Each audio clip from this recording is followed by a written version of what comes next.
We all need some kindness in this world. We all need some kindness in the world. You can look high and low, but there's no place left to go. We all need some kindness in the world. Hey, how you guys all doing today? Today was my... Wednesdays are like my sacred day of peace, where I go down to the beaches, spend some time hanging out there, and boy, do I feel disturbed. I think disturbed is the word, and I think that goes right in line with what is going on in the world today. There is disturbances in the force, as they say. I mean, the news story that we're going to be dealing with over and over and over again are the police responses. The police responses to these encampments.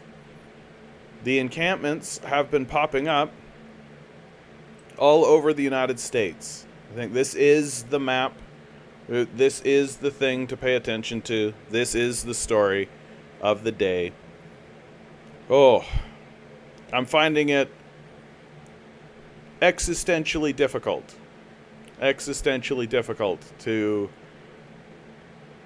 talk about this issue. I can't imagine what it would be like to be on any of these campuses, right? The beauty of this map here is that they've given you not just where the location is, but also the demands that they have asked for.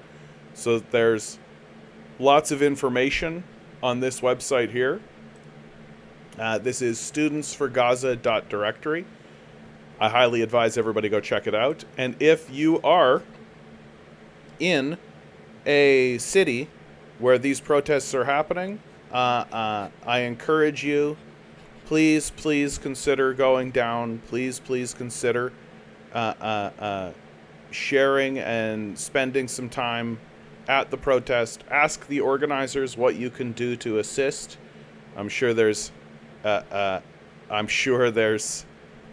somebody there who could use any assistance whatsoever. SVBG, Compton, good to see you guys. Good to see you guys. I try to be sardonic, right? I try to be somewhat, lighthearted, I guess, as I do this. I don't feel lighthearted today. My heart feels very heavy today. I know, Milo. I know. And I've got a little pug over here. Oh, that's begging for my attention, right? So maybe I'll just pause for a second and give him a little treat. Because pugs deserve treats, don't they? Don't you think so? Little pugs deserve some treats. Why else do pugs exist except to eat treats, right? I think that the reason why the system of capital is responding... Gabriel, how are you doing? The system of capital is responding very aggressively. I mean, stuff like this is the most aggressive that I have seen thus far. You have groups of Zionists dressed as Proud Boys, so just Proud Boys, attacking encampments, launching firecrackers and fireworks, straight up just beatings happening. We've got this all on tape, right? It's all being live streamed at this point. Like, there's no denial that can happen. And of course, as these attacks happen, where are the police, right? We've seen huge groups of cops roll in. We've got people reporting, this is from CNN, right? Here's a quote from CNN. I've covered lots of this sort of stuff around the world, and I've never seen this many police moving into one area. What we are witnessing is finally the rise of fascism in this country. Like, that it is finally happening. It's happening on the university campuses. And it's just going to get more serious, I'm afraid. Skull Knight, a pleasure to see you, my man. Good to see you. I hope you're doing well out there in the world, my friend. Yeah, between this and just the silly stuff at Parliament, of course, what SVBG is talking about is, Yeah. MPP Sarah Jamma asked to leave Ontario legislature for wearing keffiyeh, right? She's literally just wearing a scarf, right? And this has been interpreted as support for Palestine, and so it's petty politics, but it's the same kind of politics, right? She's being blacklisted and excluded from the political process for even the smallest, most insignificant, tiniest, itsy bitsy little show of support for the Palestinians. This in a country that openly honors Nazis in its parliament. So it's pretty clear which direction the country is going in, right? Resist over on Twitch. Good to see you. Yeah, and I mean, is this the former NDP leader? So, MPP. So she's already been removed from the NDP. If you thought the NDP was a serious organization that you should seriously support, things like this, you know, how dare you stand up and say that genocide is bad? How dare you stand up and agree with the International Criminal Court, right? How dare you? This sort of response is considered now normal, right? It's completely normal to send plenty of police into the area. And I think there is a major reason why this is happening. And it is, here's a report that came out literally today. U.S. missile defense systems had a 25% success rate during the Iran attack. So when Iran attacked Israel, there was, of course, a defensive measure that was put into place, a missile defense system in order to defend Israel from missile attacks, but it was only 25% successful. So 75% failure rate, 75% of the missiles shot at Israel actually went through and struck targets. So this is a confirmation that should Iran actually launch serious attacks on Israel, the United States will not be able to prevent it. The invincibility of Israel, the invincibility of the United States, the invincibility that the West has been projecting out into the world is being dismantled before our eyes, is being wiped away. That, sure, Israel and the United States still represent a credible threat and are still a powerful foe, certainly, but they're not invincible. They can bleed. Their systems are not infallible. And the Palestinians have proved that, the Gazans have proved that, and now the Iranians have proved it as well. This, I think, is what is raising the paranoia in the West more than anything. That the peoples who they previously thought they had defeated and they thought they had overwhelming force against, the America has been destroying the Middle East for 25 plus years, 30, 40 years even. And they're starting to fight back. And they're starting to fight back against the targets that really matter. And this, I think, is the largest, most credible threat to the United States imperialism that we've seen in our lifetimes. Israel stands as the major linchpin and the major force of militarism throughout the Middle East and the world. It's an important military base for the United States and the United States empire. President Joe Biden at one point said, if Israel didn't exist, we would have to invent Israel. That it's the best military investment that we have made. And so now a public movement, a popular movement, is popping up. And incidentally, everything I've just said, Israeli Minister of Economy and Industry, Nir Barkat, American public opinion is an existential threat to Israel.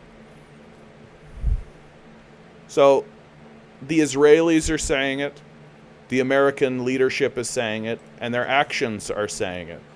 That these protests that we are seeing pop up all around the world, or all around America, I should say. Of course, I lose it the second I start talking about are an existential threat to Israel. American public opinion is an existential threat to Israel. Dragonfruit, good to see you, my friend. Eggs D, always a pleasure. Eric, I saw you pop in, Eric, and then you deleted your messages. Good to see you, bud. Glad that you're here. Yeah, where do you even get all these police? You never see them actually for important stuff. Yeah, no, they only pop out when it's time to beat up students, right? When it's time to beat up protest movements. Dragonfruit writes, did you hear about this anti-Semitism bill in the U.S. that has bipartisan support? Basically, it would bar students and faculty at colleges from criticizing Israel. And of course, they get to define what is and is not a criticism of Israel, right? Like, so much for your free speech. Like, the American system is defrauding itself in front of our very eyes. It's revealing to us day by day now, like every single day, it's revealing more and more how it doesn't have any credibility and it doesn't have the right to rule any longer. The Congress, the Senate, and the presidency are voting for legislation that bans free speech. Remember when the right was pounding on the pulpit and screaming its head off about how we should have free speech and you can't punish people for the things that they say. Speech matters. Where are these guys? Where are these guys now? Why is it only free speech when you agree with it? Why is it only free speech when it comes to saying the N-word? Why is it only free speech when it comes to actually when it comes to spreading hatred and bile into the world? When it comes to going after trans people or minority groups, right? When it comes to weakening people who are already in positions of oppression. So free speech needs to be sacred, has to be totally protected. But when it comes to criticizing American militarism and American military bases and American military projects, like the Zionist project in Israel, that needs to be destroyed. Right? That has to be absolutely destroyed. And incidentally, it's getting completely obvious. Right? It's getting completely obvious that this is the case. Like, here's just a random assortment of tweets that people have been putting out. I am watching a toddler die on a table in a field hospital in Rafah with half her face blown apart while listening to college students fight tears reporting on a police assault on their campus for protesting that. And I feel like I'm losing my fucking mind. From Puff the Magic Hater. Noticing some folks reasoning that particular students don't deserve a militant police response because they are peaceful. I don't care if students break windows, shove back, or throw things. None of them deserve a militarized police response. They're protesting a genocide. These arrests across the campuses in the United States are happening while Biden is trying to prevent Netanyahu from being arrested for war crimes. Whatever happens at Columbia and to students protesting across America can be directly linked to Joe Biden's White House repeatedly lying and smearing these students. Like, I guess on one hand, we should be thankful that the Biden administration is radicalizing people, right? Because more and more people are going to start waking up and realizing that the response that we should be having to this system of death, to this total system of death and oppression, is communism. That the reason why this is happening is because of the system of capital, ultimately. That the system of capital is the reason why this militarism is happening, because the system of capital needs to exploit poor people across the world for slave labor and to steal their resources, right? Has a new bookshelf over on Twitch. Good to see you. Eric. Yeah, Israel has the right to self-defense. Exactly.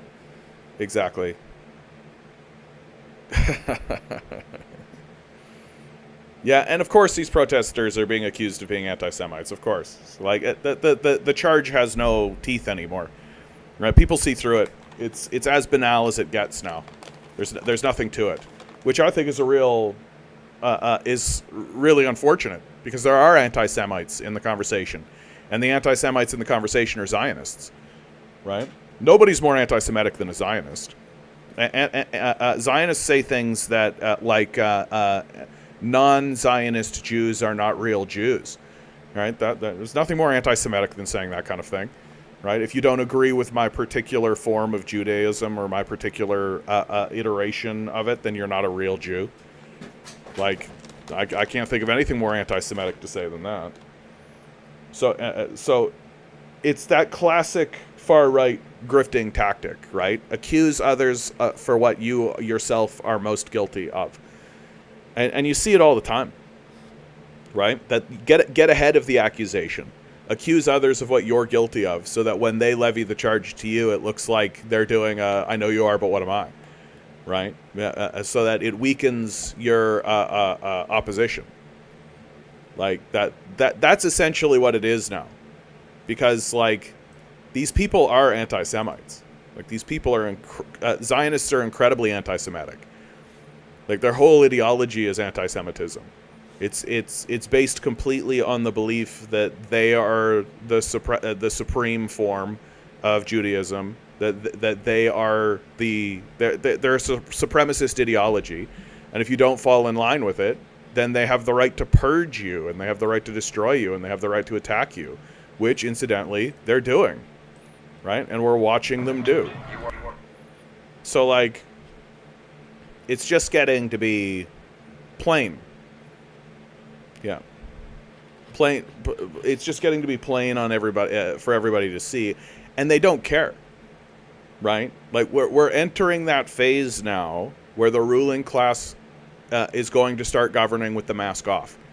They no longer care, right? That if you do something that upsets them, if you do something that causes them legitimate problems, right? They're just going to send the police in. They're just going to send the police in. They're not going to negotiate. They're not going to rethink their position. They're not going to discuss it. They're not going to debate it. They're not going to have conversations about it. They're just going to beat the shit out of you, right? And they're going to send in thugs, plainclothes cops. That's what I consider this to be, by the way, right? Like this says Zionist groups dressed like Proud Boys. Like, this is plainclothes cops. So that's who these people are, right? Where are the cops? Oh, a bunch of people came in and started beating up protesters in plain clothes, and there's no cops around. No, every time Superman shows up, Clark Kent disappears. Every time Spider-Man shows up, Peter Parker can't be found. So, I wonder what's going on, right? Oh, all these cops showed up, and they're nowhere to be found once the attacks start.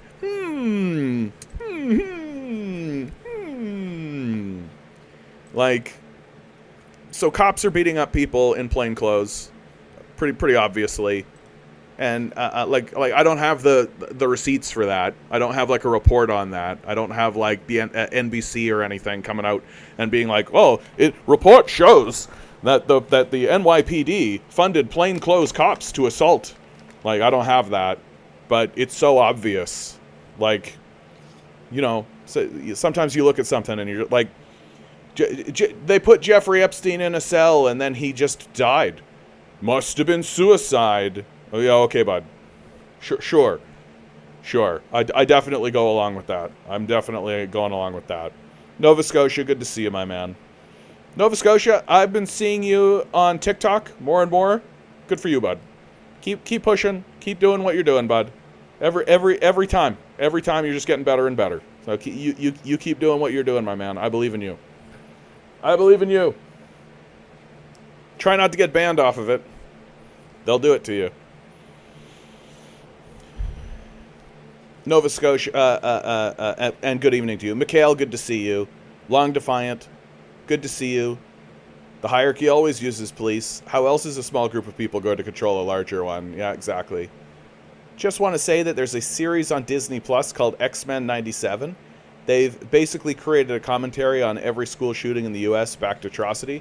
It's worthwhile social commentary. Well, there you go. As high praise as one can give. It's good to see that anybody out there is actually attempting to use any platform to do any kind of social commentary. Maybe I'll actually check this out. Like, that's been my critique of Star Trek for decades now. Since literally Voyager, I've been pointing this out. I was like, oh, they killed Star Trek. that Star Trek used to exist in order to do social commentary. That was the point of Star Trek. That, sure, you had like episodes that were literally like, oh, the holodeck has gone afritz, and oh, Moriarty is back to life, and all this kind of stuff. But even within that the confines of those episodes, there's always a moment where somebody makes some kind of comment. Like the character Data, for example, exists specifically for that.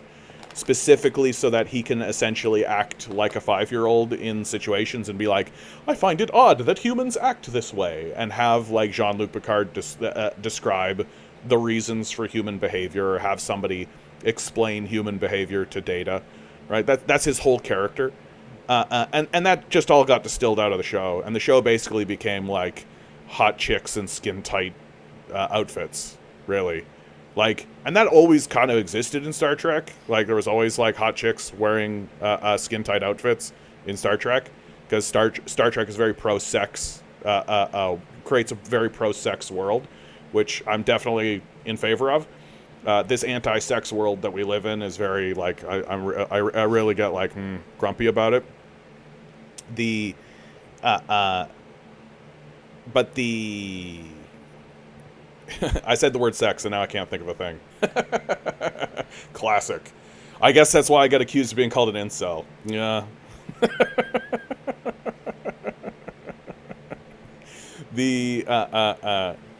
A trip to Ryza. Yeah, exactly, Ryza.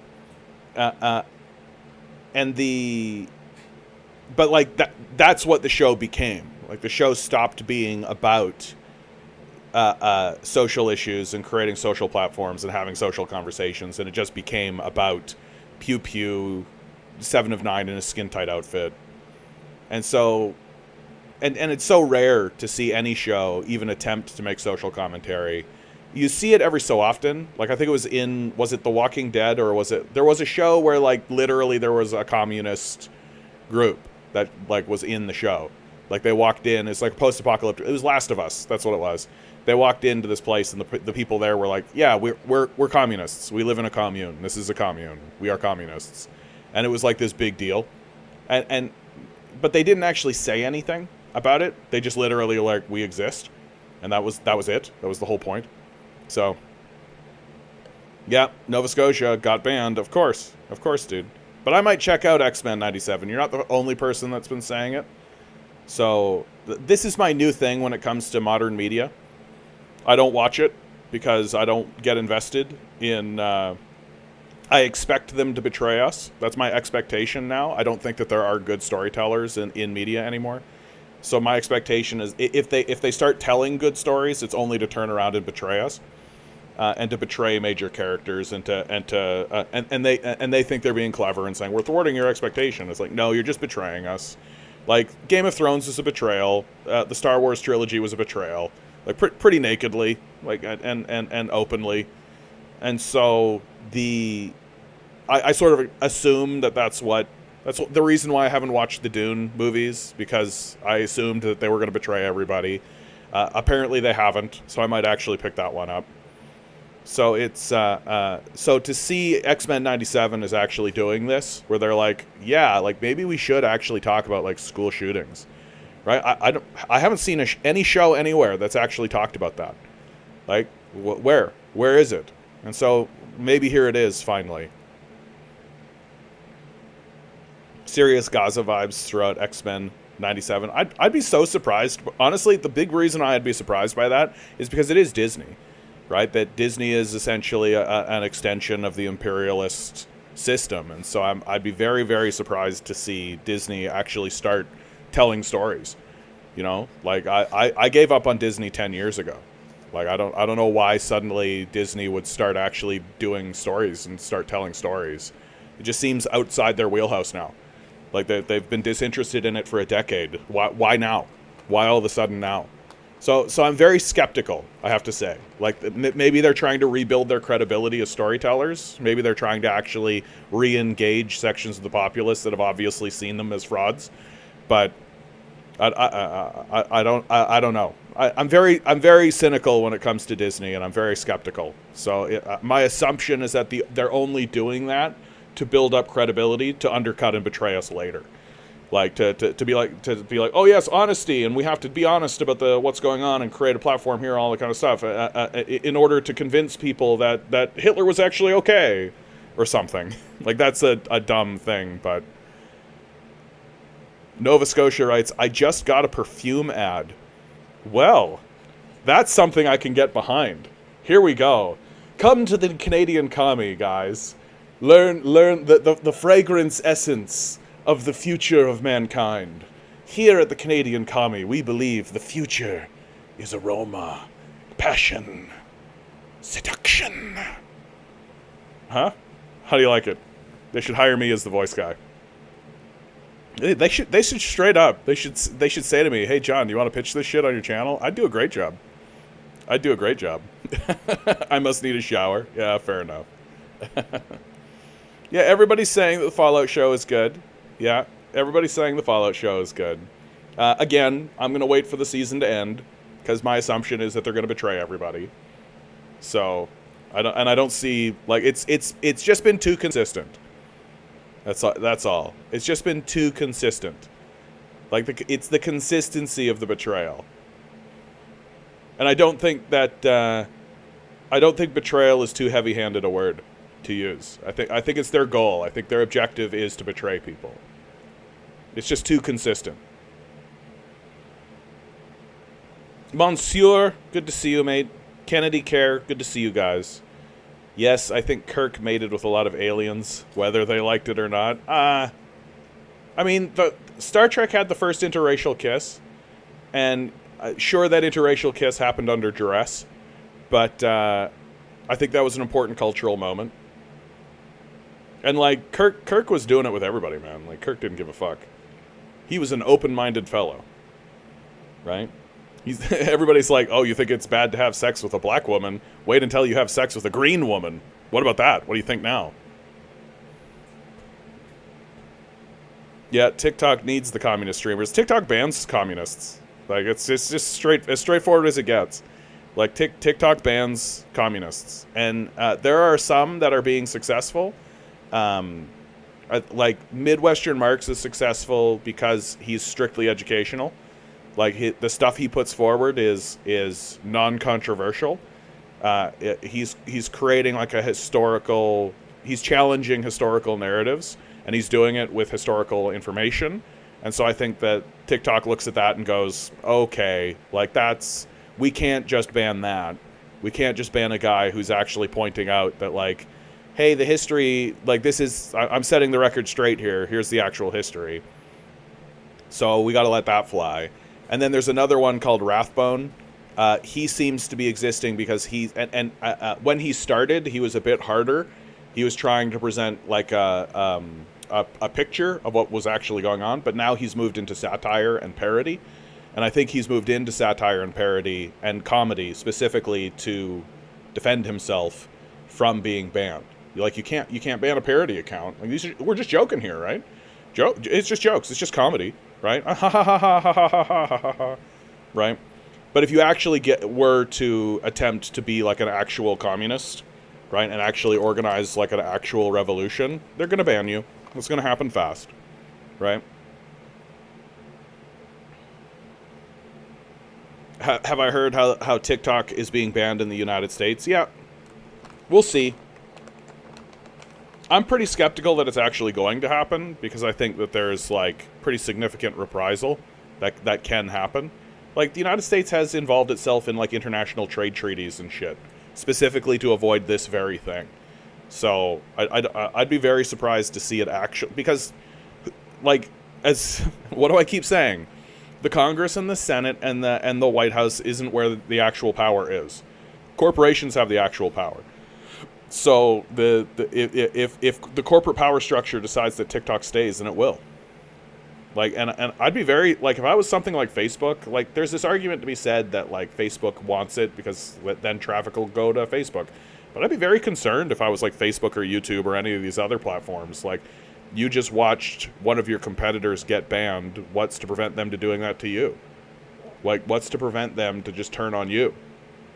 It's the reason why, like, we should be very skeptical of the government moving against protest movements, even ones we disagree with, because now they're moving against ones that we completely agree with, and they're doing so very openly, and it's getting to be quite brutal, in fact, and like it's deeply, deeply concerning, deeply, deeply concerning.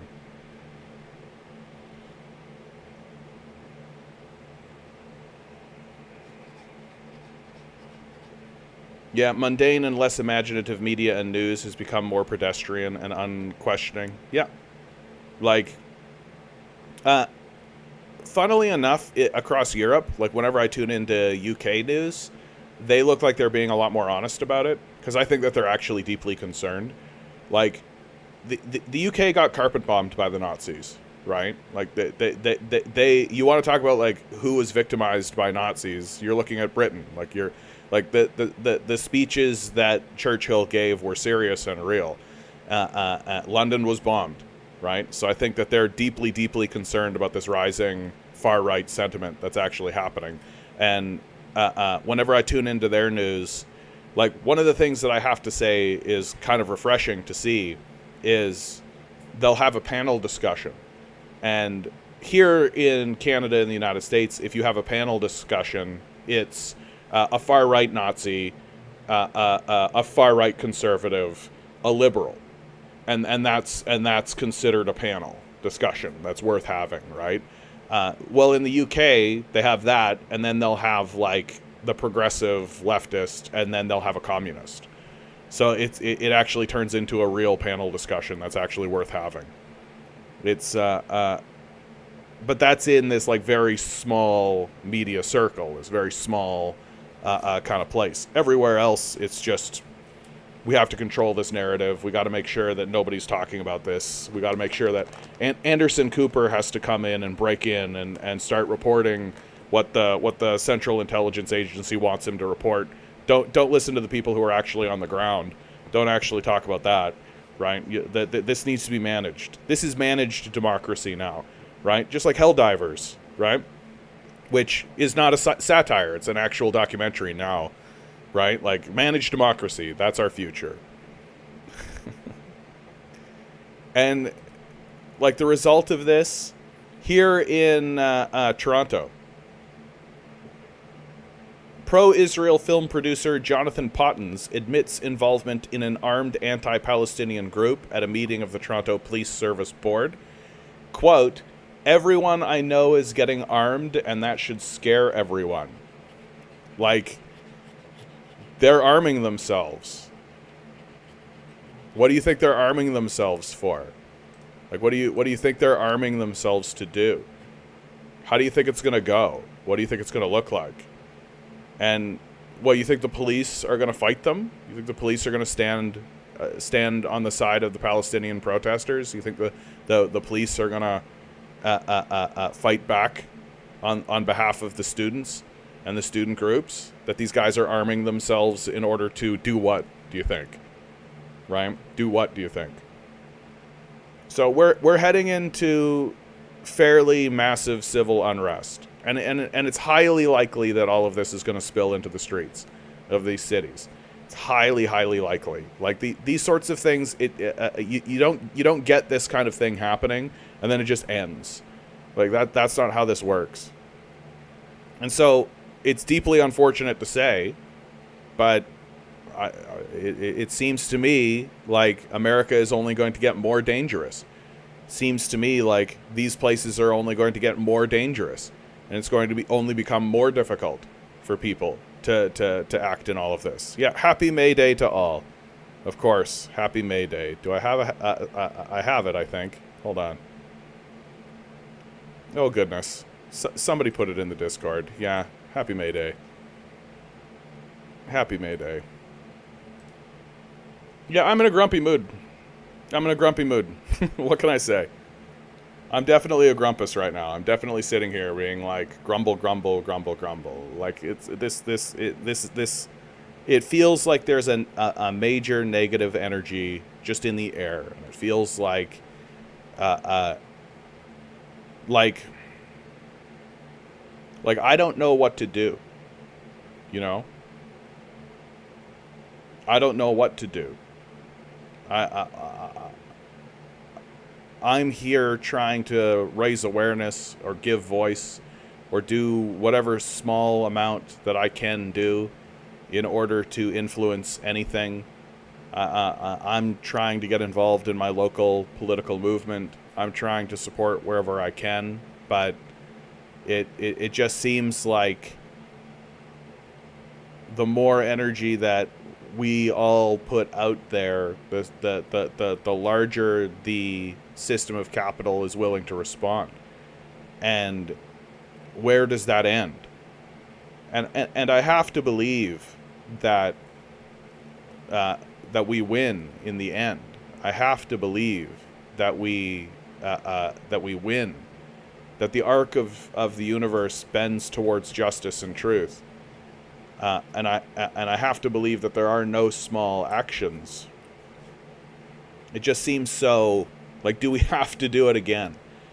Do we have to have another Kent state? Do we have to have another a group of martyrs? Do we have to really go through this again?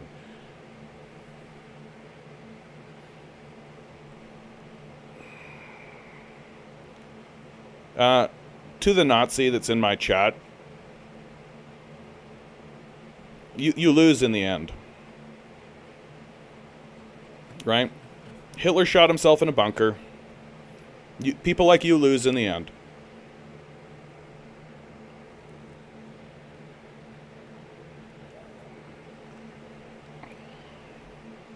Yeah, most of the people talk to think Trudeau is a communist. Yeah, try to explain it and their eyes glaze over. Yeah. Oh, that guy, good to see you. Nice flag edition. I assume you're talking about the Palestinian flag. Yeah, I'm actually, like, the more I think about it, I got this from my local, there's a local store. I won't out him for obvious reasons, because there's a Nazi in the chat.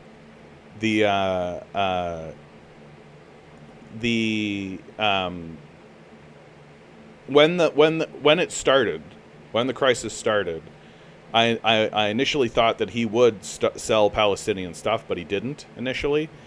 And it wasn't until graffiti started showing up in my neighborhood that was explicitly pro-Palestinian that he did start doing it, and he did start displaying stuff. And I think he's actually quite brave for doing it.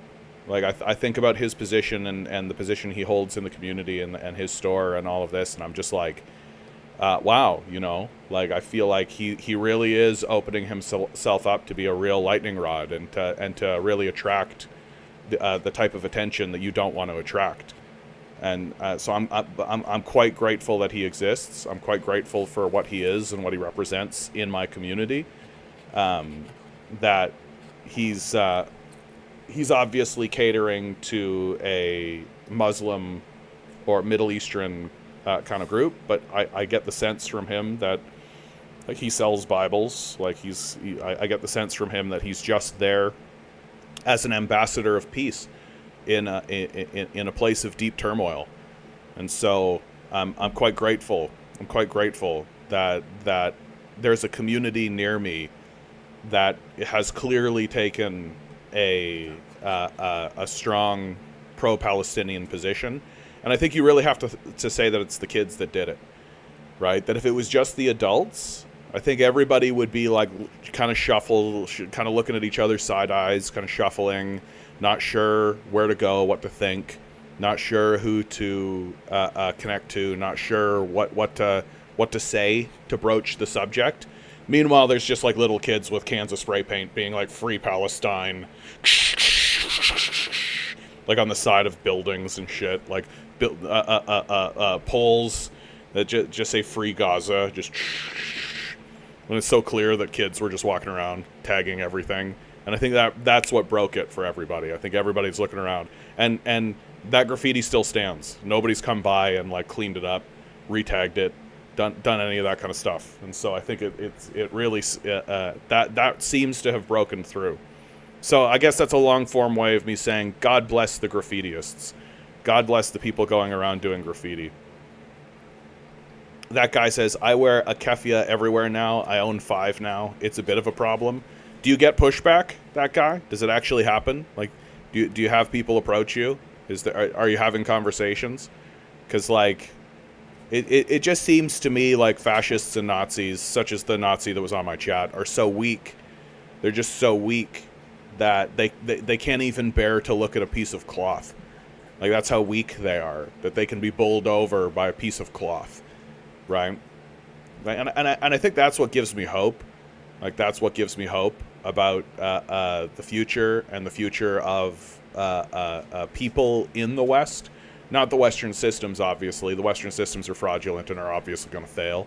But the people of the West, I think, are just going to move on and evolve and get things figured out. And they're not going to be so weak and pathetic as these right-wing Nazis and fascists are. So it just seems to me like every if I was wearing a keffiyeh when somebody started chirping at me about it, I'd just be like, yeah, okay. Like, look how weak you are. You can't even withstand just like a little piece of cloth. Like, what a sad person. They can't even withstand the idea of the existence of Palestinians, right? Like, it's the existence of Palestinians that offends them. So, you know, it offends their Nazi sentimentality that they want to see these people get eradicated. Oh, okay. That guy says, I meant my keffiyeh addiction. I've had many people thank me. One psycho at Wonderland screamed at me, release the hostages. If I wasn't with my daughter, I would have engaged. Oh yeah. Like, really, I love that release the hostages as like this pretending at a moral high ground, right? And it's such a fucking joke. These people are disgusting, right? That they're literally using the existence of hostages as a shield to defend their genocide. Like, that's what they're doing. It's disgraceful. It's disgraceful at the highest possible level. These people have no morals. They've got no principles whatsoever. They're obviously maniacs. Like, and I talk to these people online, and it's so clear that they're just purposefully obtuse, purposefully stupid. They literally don't want to engage in any way. Like, you can present anything you like, right? They're flat earthers. This is the analogy that I've created now for these people, is they've got flat earther brain. They're living with a brain that is the equivalent of a flat earther. They can't respond to evidence. They can't respond to anything in front of them. It doesn't matter. Everything exists to justify their worldview. And the only difference between a flat earther and these, you know, genocide supporters is that genocide supporter is like literally murdering people in front of you. Like, and so that makes them much more terrifying. Generation Y Me, good to see you. I own a keffiyeh now, too, but I've not gone out with it yet. Maybe I should get a keffiyeh, although it's too hot now. I don't need a scarf. maybe as it gets colder, as this crisis continues into the winter and into the fall and into the winter, right? I just don't feel like, I feel a bit. I worry about the cultural appropriation aspect of it. Like, it's not my culture, it's not my background at all, and I just want to be a supporter. You know, I don't know that I don't feel I have the right, is how I feel about it. You know, it doesn't feel. I think there are other things that I could do to signal that support. Like, I could wear buttons, right? Like, I can wear the watermelon button. I can wear a Palestinian button. I can do that kind of stuff. Okay, well, that guy says is widely accepted as solidarity. Oh, okay. Well, that kind of banishes that fear then. Thank you, that guy. I appreciate that. Because I was just feeling kind of personally uncomfortable about it. But if you're telling me that that's not the case, that then I'll probably just do it and just be done with it. Because every little bit counts at this point, you know? Every little bit counts at this point. And there is no small action. And one of the things that I've been noticing about the Zionists and the Nazis that are in the conversation now is that they're really going after the smallness of the action. That's something that they always bring up. It's what this Nazi brought up. I had a Nazi yesterday bringing it up to me. it seems to be something that they're really pinging on, is the smallness of the action that you personally are taking, because they're so weak and they're so easy to offend that even tiny little things need to be exploded into these major kind of situations. Because if they can convince you not to do the small thing, then they can definitely convince you not to do the big thing, right? And they don't want you to train, and they don't want you to learn how to do these things. They don't want you to learn what to do or how to proceed. They want you to stop doing anything whatsoever. And so maybe that's the answer to my own question, right? That I was saying earlier, I don't know what to do. Well, the answer is literally anything. Literally anything counts. Get that keffiyeh. Wear it out in public. Get the button. Get the watermelon. Go to one of these encampments. Go to these places, right? Go to these places. Where is it? Come on now. Go to these places and ask organizers, what can we do to support? Toronto is yet to have one, right? According to this, Toronto's yet to have one. And of course, there are some in Europe, of course. There's one in Japan, for goodness sakes. Some in Australia. They're primarily in the United States, some in Canada, Vancouver, Edmonton, Montreal. The standing in solidarity and support, helping them with whatever they need help with. Eric writes, I have talked to Palestinians and they encourage people to buy keffiyeh, and they even gave me a site where it's Palestinian store from Palestine. I'll post the site. Fantastic. Thanks, Eric. I appreciate that. I do. I appreciate that, guys. I feel like what just happened in the chat here is the reason why I do this stream. Is to spread information and to inform myself and to air my own concerns and air my own fears with people who are in solidarity, and to create a space ultimately where people can come and they know that they're not going to encounter Nazis and Nazism, right? Seems like wherever we go now, doesn't matter where we go now in the online space, it's just riddled with Zionists and Nazis and CIA spooks and all kinds of right-wing bullshit, right? And it feels like the great success that I'm doing here is creating a space that people can come and they know they're not going to encounter that, and if they do encounter that, it'll be us shitting on them before they get banned. Fantastic generation. Yeah, and I'm gonna go find one and pick one up. And I think I know exactly where to go. Maybe I'll buy a bunch and just give them to my friends and spread them around. Because, like, this is bullshit, eh? like this is total fucking bullshit. This is you know what I don't hear anybody actually saying? You know what drives me fucking crazy this whole goddamn time is that there's nobody standing around being like, this whole goddamn thing is total fucking bullshit. What are you talking about? What are you fucking talking about? We're taxing our citizens in order to funnel money into a genocide. What are you talking about? Like, stop paying your damn taxes. Like, quit engaging in this shit. What are you even talking about? Like, it's so damn annoying. What a worthless, pathetic society this is. What a dumbass, ridiculous, pathetic people we are. That the result of all of our productivity, the result of all of our action, the result of everything that we're doing is a goddamn genocide. Like, it's over, man. Like, there's nothing credible here. There's nothing left to salvage. There's nothing to maintain. There's nothing good coming out of us. We literally just need to stop participating in the world at this point. The world would be so much better off, right? Yeah, and all this free the hostages crap, they don't care about the hostages. No, of course, because they're so despicable. They're so disgraceful and disgusting that they have to grab on to any kind of moral position they can, even though they have no morals or principles, and then use that as a shield to defend their genocide and pretend as though they have any kind of morality whatsoever. Like, it's like we're witnessing naked fascism and Nazism right in front of us. Like, it's it's getting so obvious and apparent that and it appears as though it is only accelerating. Like, and it's just total fucking bullshit.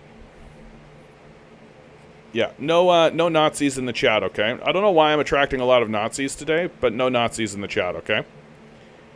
I hope something really bad happens to you, right? I hope, or I hope you come to Jesus or something. Like, find ethics and morality in your heart, right? Like, stop being a creepy little Nazi. You're a very creepy person. That's a very creepy thing to say to somebody.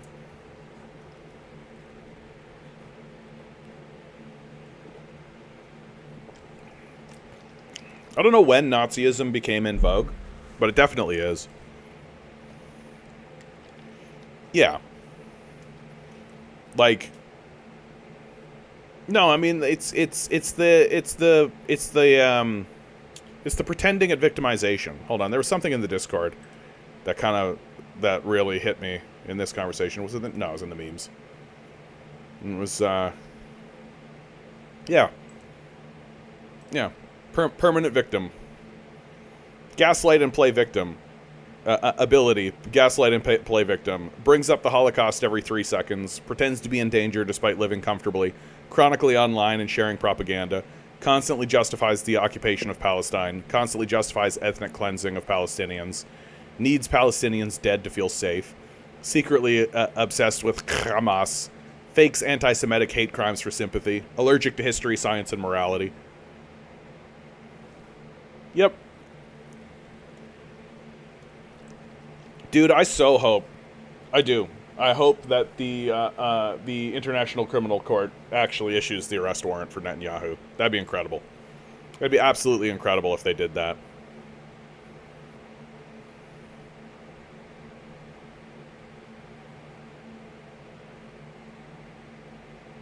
Yeah, thousands.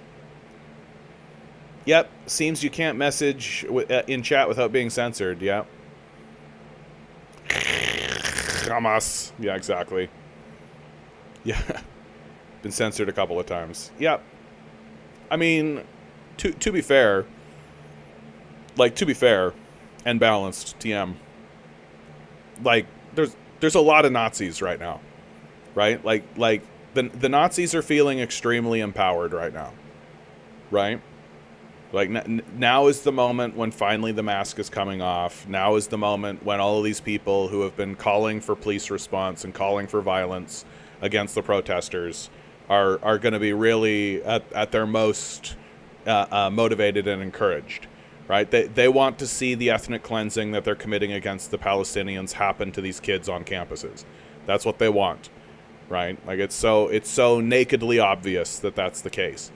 And so if you're an algorithm, or if you're a person programming an algorithm, right, like, you're pretty aware of that, where, and it's probably the case that you don't want a bunch of Nazis on your platform coming in and spreading that kind of stuff around, right, and creating, like, weird little cells and creating weird little organizations and things like this so that they can get organized in order to go participate in the ethnic cleansing and the genocide that they want to bring into America, right? They're taking a look at a map like this, thinking, like, okay, cool, this is where the concentration camps are going to be, right? This is where the violence is going to be. We're gonna go to Gainesville, Florida, right? We're gonna go to Gainesville, Florida, the University of Florida, and we're gonna start rounding kids up, right? Like, that's what their plan is. That's what they're doing. Like, what do you think this is? Like, and it's only going to get crazier as things move forward, as we start to see the cop cities accelerate, as we start to see these enormous facilities get completed and finished. Like, it's going to be an intense decade. I think it's going to be an intense decade. Speaking of intense, be sure to like, share, and subscribe. Hit those bells, hit the whistles, consider donating, right? Consider donating. Every little bit helps. And tell people I exist. Tell people I exist in all of this nonsense. Like, I just don't even know how to respond anymore. Like, there is good news. There are people within the system that are seeing it for what it is. U.S. diplomat explains why she quit Biden administration over Gazan war. Hala Rarit, who resigned from the State Department last week, tells the Post, "I will not be the reason why someone hates America more." So here you go. Here's the only way to maintain your moral integrity in an incredulous system with no credibility. It's to quit. Here you are. Somebody who's actually recognizing and realizing what needs to be done. And what needs to be done is to abandon the system back. That's what needs to be done. That non-participation, protest, acts against the system.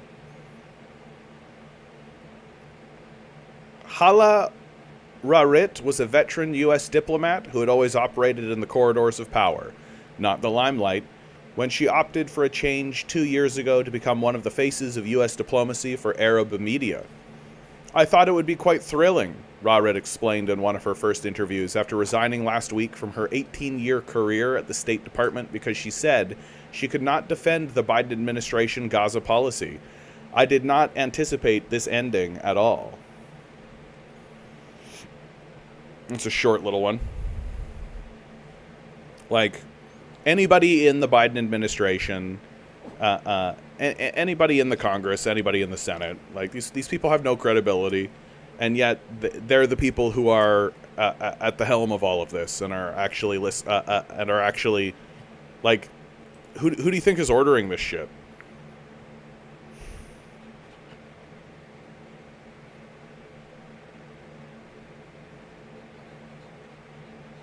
You know what? I'm going to play some music. That's what I'm going to do.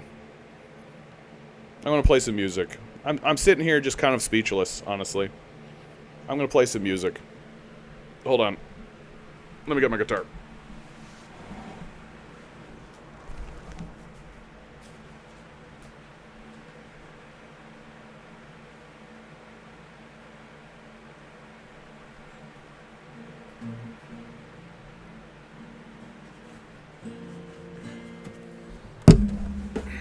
This is one that's been jumping into my mind over and over again, and I've been playing it from time to time.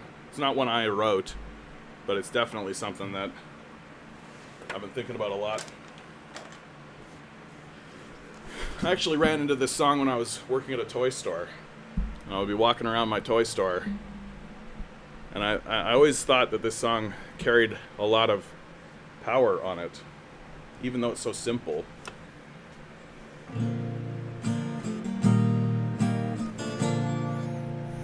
We all need some kindness in the world.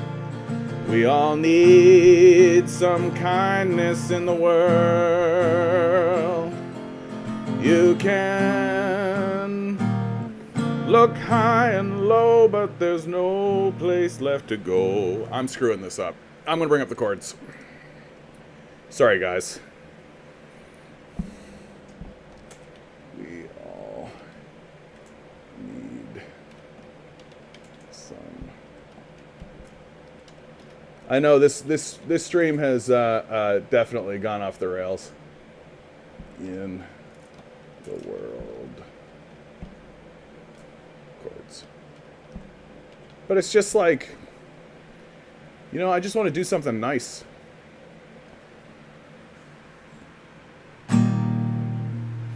We all need more kindness in the world. We all need more kindness in the world.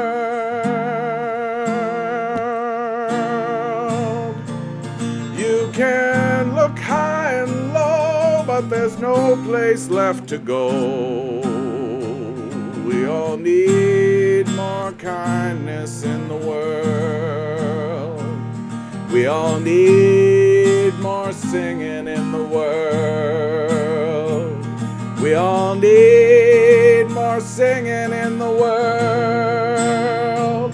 You can look high and low, but there's no place else to go.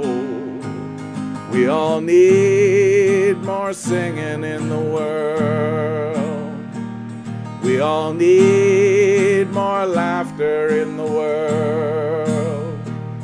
We all need more laughter in the world. You can look high and low, but there's no place else to go. We all need more laughter in the world. We all need more peacetime in the world. We all need more peacetime in the world. You can look high and low, but there's no place left to go. We all need more peacetime in the world. We all need more kindness in the world. We all need more kindness in the world.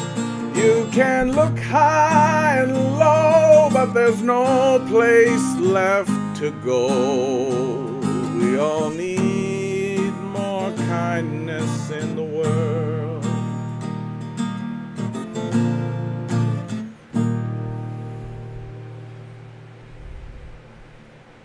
Like, I don't get it, right? Like, why is it become so difficult for us to just have some basic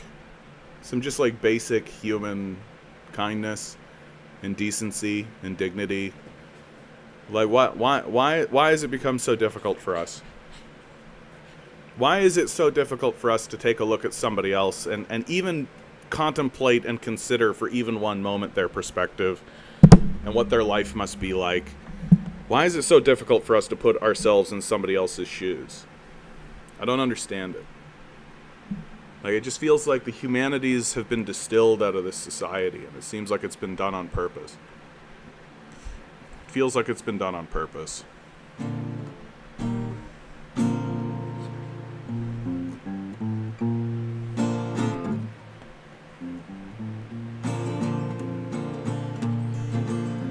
These times they are uncertain, of that there is no doubt, and nobody can tell me quite what it's all about.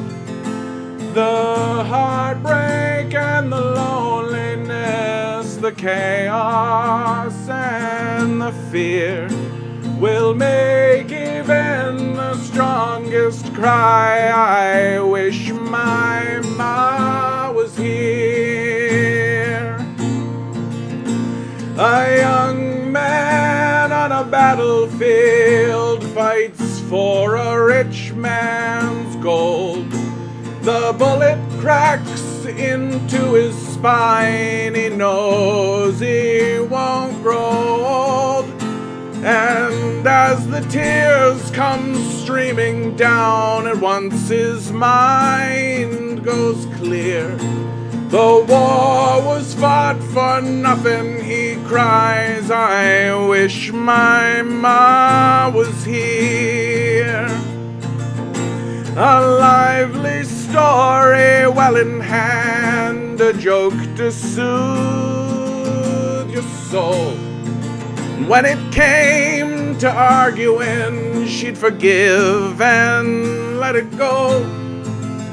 And when I cried, she held me, told me it's okay, my dear. And as we face these darkened days, I wish my ma was here. And as we march into the streets, as all the righteous do, we'll raise our voices to the skies. They cannot stop the truth. And as we tear their structures down, we'll raise a victory cheer. We made the world a better place, and I wish my ma was here. Yeah, we made the world a better place. I wish my ma was here.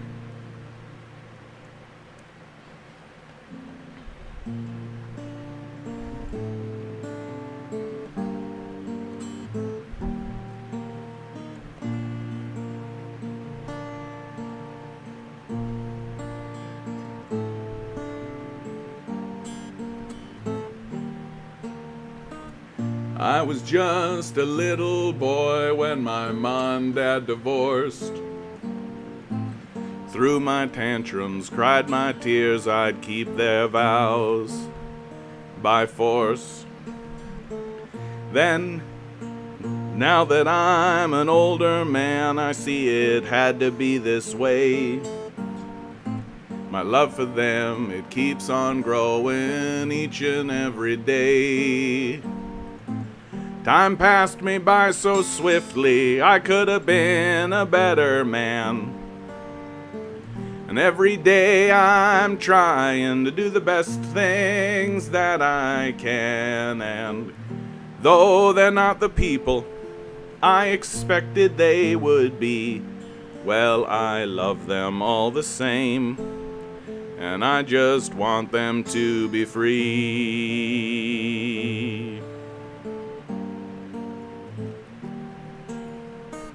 For 10 years, me and my wife, we traveled round the globe. Sacred vows and shared regrets, they filled our lives with hope. Then one day she tells me that a man is not for her. Well, those 10 years are a memory now, but my love for her still stirs. Time passed me by so swiftly, I could have been a better man. And every day I'm trying to do the best things that I can. And though she's not the person I expected she would be, well, I love her all the same, and I just want her to be free.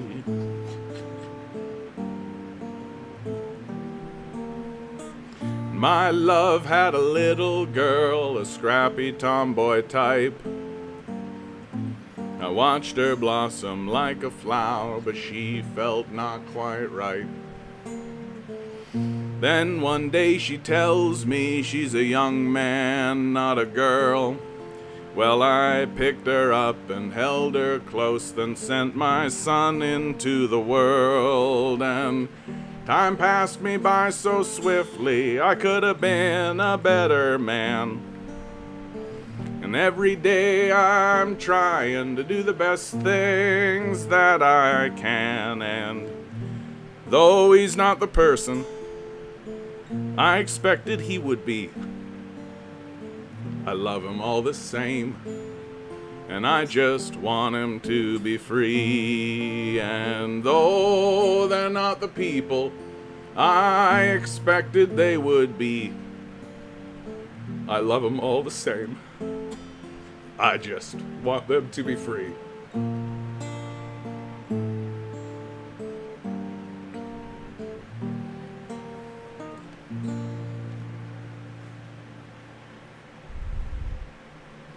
Andrew, good to see you over on Twitch. Thank you, Nicewell. Thank you, Joe. I appreciate it.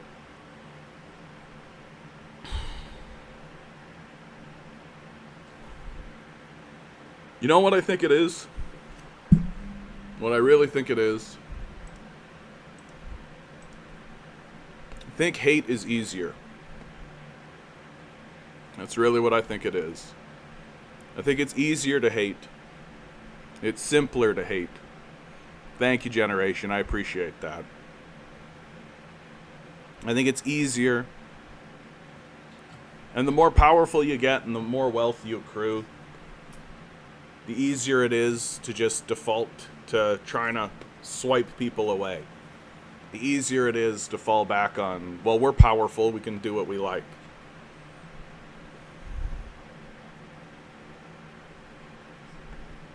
These are evolutionary dead ends. Hate's cheap. Haters gonna hate. It's harder to love. It takes work to love. It takes effort to love. But here's the thing, is that love wins. Love wins in the end.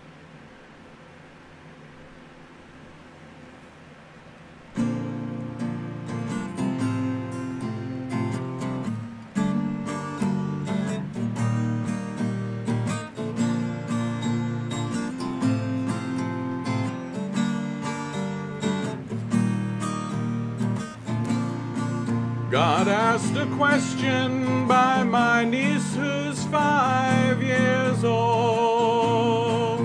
What's the world gonna be like when I'm grown? I looked up at the crimson smoke-filled sky. I said, what's the harm in telling one more lie? I said, everybody's safe, no one's living in the streets. You never need to worry if you're gonna get to eat. And Antarctica is covered in ice.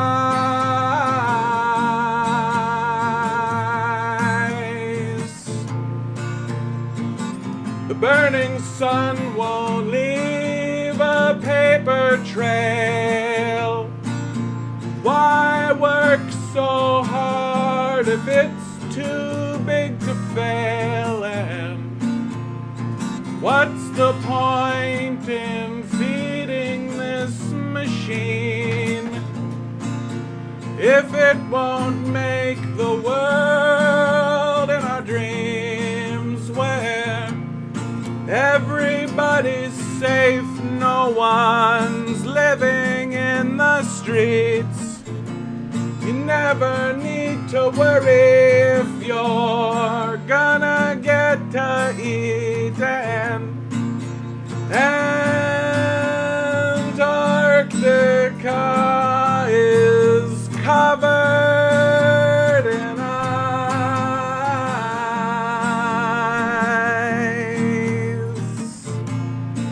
And I know one day my maker I will meet, when death's sweet kiss comes to sweep me off my feet.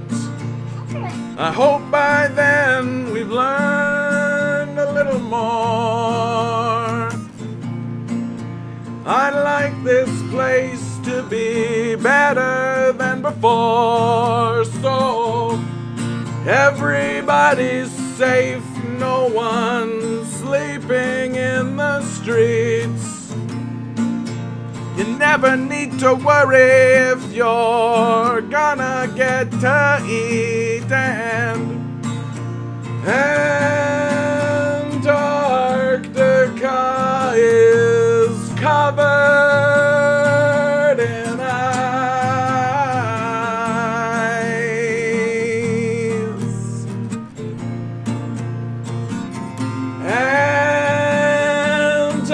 Antarctica is covered in ice.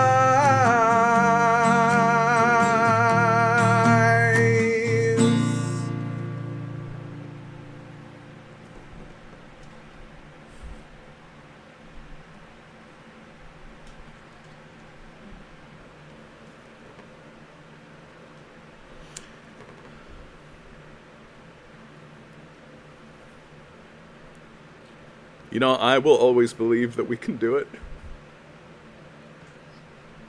I will.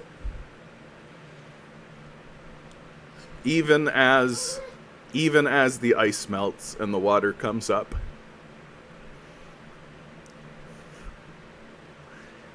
Even as the wildfires spread. Even as the famines set in. Even as we fight amongst ourselves and fall into a civil war. Even as we begin to decline deeper and deeper into darkness, I will always believe.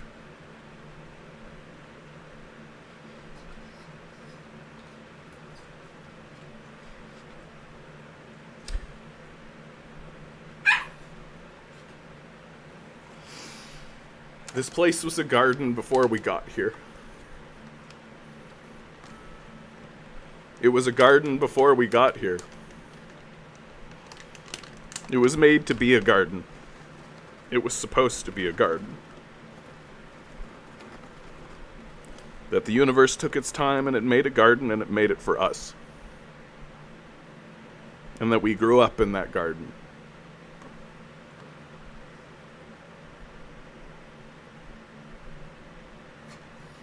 It wants to be a garden. We don't need to do anything. We don't need to create anything.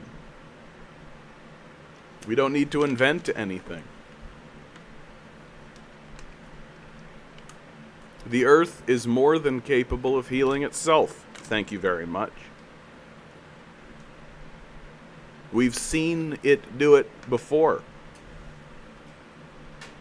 Only a fool would believe it couldn't do it again.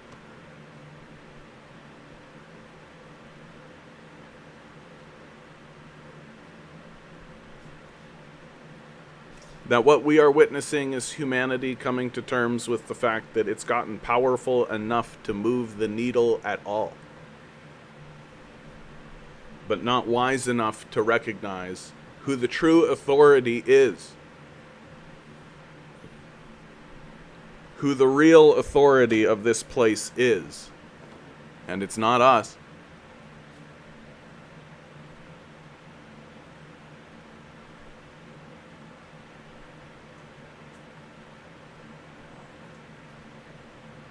That the gardens can return. That the earth can find itself sustained and in peace.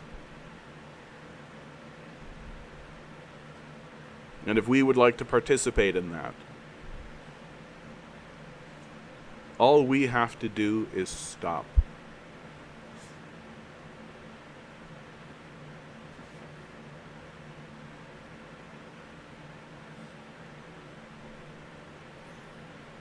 Nova Scotia writes, I know where there is farmland that has sat vacant for 40 years. Let's start a commune. Let's do it. Let's start an East Coast commune. Let's go.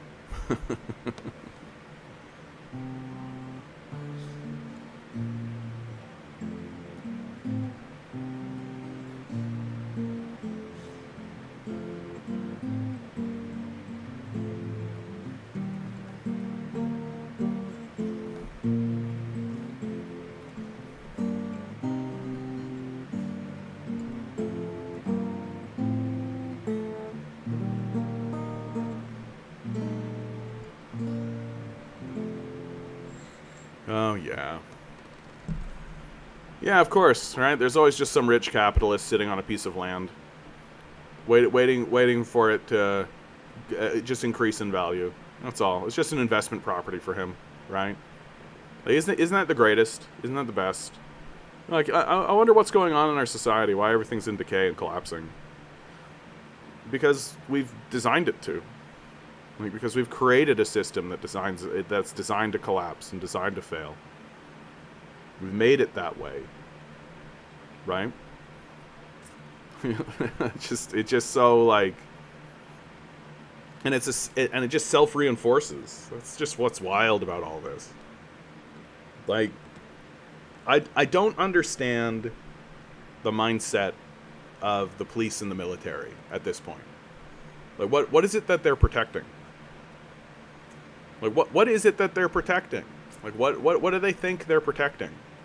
What do they think they're maintaining? What do they think they're doing? And at the end of the day, the only thing that makes any sense to me is, like, they feel like they have a comfortable lifestyle. They feel like they live in comfort, and so everything's completely fine. Baldy McNosehair, how you doing, bud?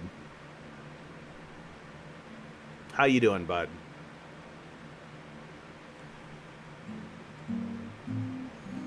I just don't... Like, why do we constantly reach for war? Like, why is peace too difficult for us? Yeah, but it's like the most childish version of power and privilege, right? Like it's a self-defeating game. Like it's a game that's going to lead like their own power and privilege to do what? Like to achieve what? To be saddled in this system that forces, like, the only thing that makes any sense to me is that they just like to beat people up. Right? That they just like to beat people up. Like it's just and they seem to revel in the idea of going out there and beating people up. You know? Like it's just like orc thought. It's just orc brain at this point. 'Cause like how yeah, what else could it be? Right? Like they're not maintaining order, right? That's out the window. There's no order anymore, right? Like we're a genocidal nation that doesn't follow our own laws. That the laws that exist are very clearly just threats that are levied against the populace. There's no law. Like there's no legal system that matters at all anymore in America, because the wealthy and the rich and the powerful don't abide by their own laws and their own principles, right? And you can't go to any institution to seek any kind of restitution or any kind of formal acknowledgement anymore. That's all gone, if it ever existed in the first place. So like, literally what we are watching is we're just watching a country that is discrediting itself at the highest possible level and is making it very clear to everyone and anyone that it's going to respond with brutal acts of violence. It's the only way it's going to. Like, can you imagine if this was happening in China? Like let's pull that thread. Can you imagine if this was happening in China? Did you see the news that our House Speaker is resigning because he expelled Polyev from the House of Commons? No, I didn't see that. Sure, let's take a little break from the genocide news. I could use it. Canadian House Speaker resigning. That should be enough. I see that the Conservatives are calling on the House Speaker to resign. No, hold on. No, that's the other House Speaker that resigned after he honored a Nazi in Parliament. I don't see the Speaker actually resigning. I see calls. So, like, the Conservatives are always going to do this, right? They're not... Thank you, Andrew. Congratulations on May 1st. Yeah. Happy Mayday. Oh, that's okay, Baldy. I feel like there's been a lot of that's been going on. Like, people were saying to me yesterday that the ICC had issued arrest warrants for Netanyahu when they're talking about doing it. It hasn't actually happened. I think it's pretty common. And so, but thanks for bringing it. Honestly, dude, Baldy, I could use the break from the genocide. Honestly, like this kind of small scale petty politics that are happening in the Canadian Parliament. Yeah, okay, right. Conservatives call on Commons Speaker to resign. Say he let Trudeau cross the line, and why was it that he, Greg Fergus, Conservative MPs want House Commons Speaker Greg Fergus to resign after ejecting their leader. The Tories say Fergus did not apply the rules equally during the tense back and forth. That's certainly genuine and real, right? Not manufactured at all. Polyev was kicked out of the chamber after he called Trudeau a wacko prime minister and refused Fergus's request to withdraw the remark. Goodness me and dearie, how unparliamentary of him! He called Justin Trudeau a wacko prime minister. Wacko! Gasp! His entire caucus eventually left as well in protest. Yes, this is real politics, you guys. Serious politics are happening right now. The insult was hurled as Polyev pressed Trudeau to agree to British Columbia's request to amend Health Canada's provision decriminalizing public possession of hard drugs like heroin and fentanyl. Trudeau instead shot back that Polyev did not deserve elected office, accusing him of courting far-right extremists, which Polyev does. Like, I mean, that's obviously true. Last week, videos emerged of Polyev visiting a Carbot Price protest camp in Atlantic, Canada, where one of the trailers featured a drawing of a symbol belonging to the far-right online group Diagolon. Isn't this from Harry Potter? Isn't this from Harry Potter? Diagolon? Is that an alley, like Diagolon Alley? Right?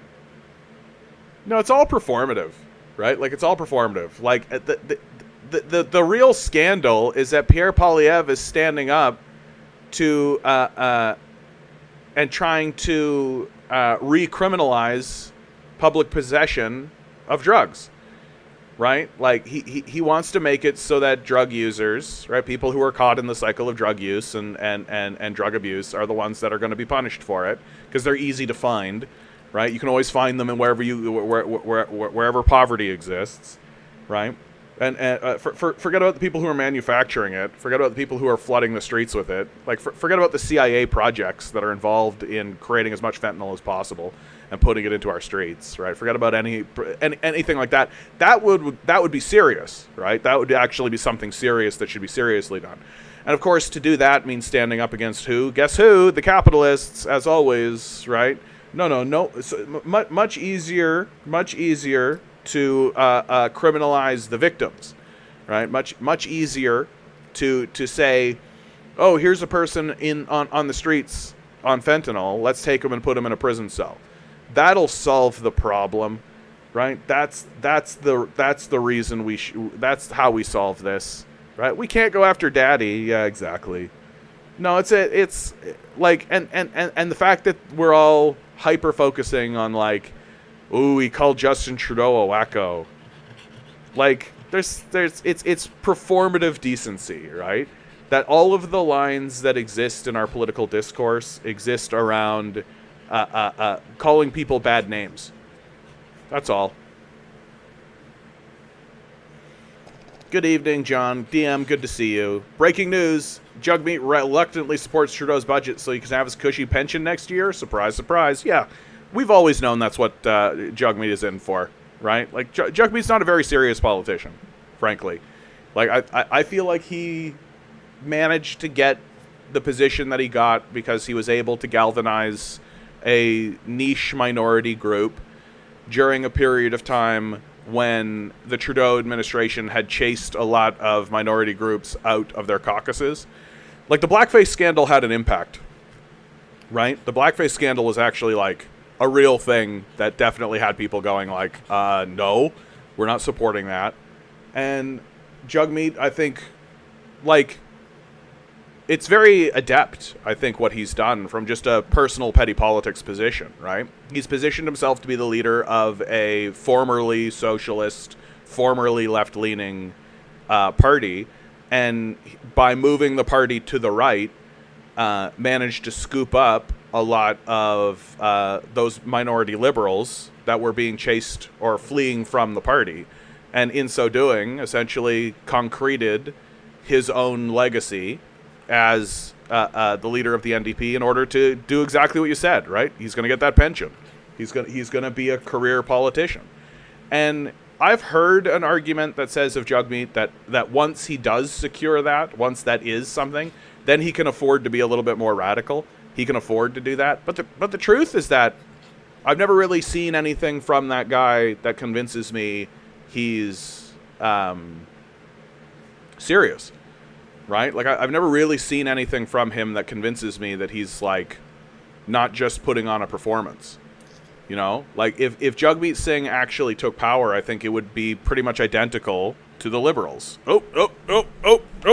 Sorry, guys. Milo wants to get involved.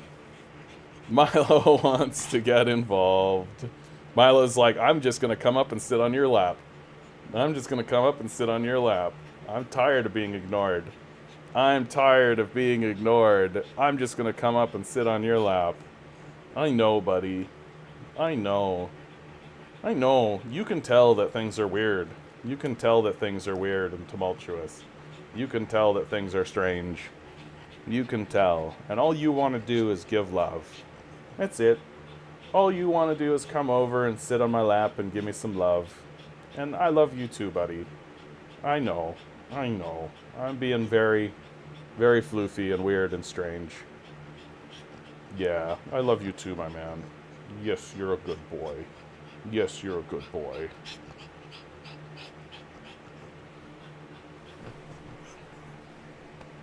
What a sweetheart. What a sweetheart.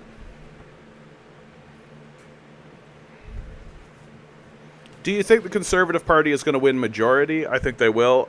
If I was a betting man, if somebody put a... said, John, you have to bet $100 on the outcome of the next election, I would bet on a Conservative minority. That would be my bet. Because while the polling data is swinging into the towards the Conservatives right now, that's not unique. That's not a unique feature of Canadian politics. Canadian politics is constantly mid-election. Canadians do, like, you could take a look at Aaron O'Toole's election, for example, right? It was the exact same story. Andrew Scheer's election was the same thing, right? Conservative support goes up as we draw closer to the election. Conservative support goes down, and it kind of planes back down towards support for Liberals, and the Liberals have managed to snake minority. And of course, the Liberals are always trying to get their majority, but and so I think that will be. And that was the same story with Harper, even, right? Conservative support swells, and then it goes down. And because that conservative support is not rah-rah conservatives, it's fuck Trudeau, right? It's not for the Conservatives, it's against the Liberals. And of course, you have a huge group of people who are just answering polls and just talking to pollsters, and aren't really politically astute and don't really pay attention to politics. They're just in a zeitgeist of energy. They're just sitting there being like, Trudeau, I don't like Trudeau, and I'm just going to vote Conservative. Yeah, fuck Trudeau, Conservative, right? But then as you get closer to the election, all of these normies are like, who is Polyev in the first place? I don't even know who this guy is, actually. And then they look into him, and good portion of those people suddenly go, this guy is this guy's literally a fraud. Or straight up, like, and I shouldn't say that of someone like Aaron O'Toole. I actually thought Aaron O'Toole was straight up, and I actually respected that of him. He wasn't willing to lie. He was very straight. He told it how it was. Sure, he was putting his spin on it. They were trying to sell the ideas to the populace, of course, and their ideas are terrible. So you're trying to put lipstick on a pig, but God bless him, he was trying. Whereas Polyev is willing to lie. Like, and tell big lies too. Like, he's willing to tell really, really big lies. And so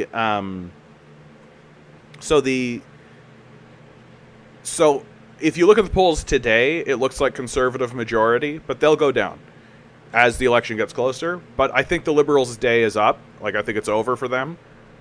They're polling worse than the NDP right now. And so I think that kind of beckons a Conservative minority, which if we end up with a Conservative minority, what could happen, and there is some precedent for this, what could happen is we end up with a Conservative minority, and then that leads to a swell of NDP support, right? And so all of that liberal energy and all of the energy shifts over to the NDP, and then suddenly you see an upswell of NDP support, and so then you end up with an NDP minority, right? We're going to see a lot of minority governments for a while, I think, because the way the Canadian system is designed is during periods of uncertainty and social unrest, where there's not a lot of order and there's not a lot of consensus amongst the populace.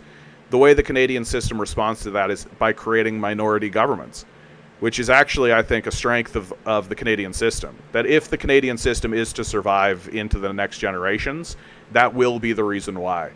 That it forces consensus. It forces consensus ruler and consensus governing, right? I wish, but that's only at the federal level. Provincially, it's still first past the post. But it's different than the American system, right? The American system is just like, oh, you got the most amount of votes, you win, right? And there is no position of like, okay, you didn't win. You're in this like secondary kind of position where you have to actually gain consensus among other parties. Like the Liberals have been operating in a minority position for a while now. And the big reason why I think it's a good idea and why I prefer minority governments is because they can't do as much damage.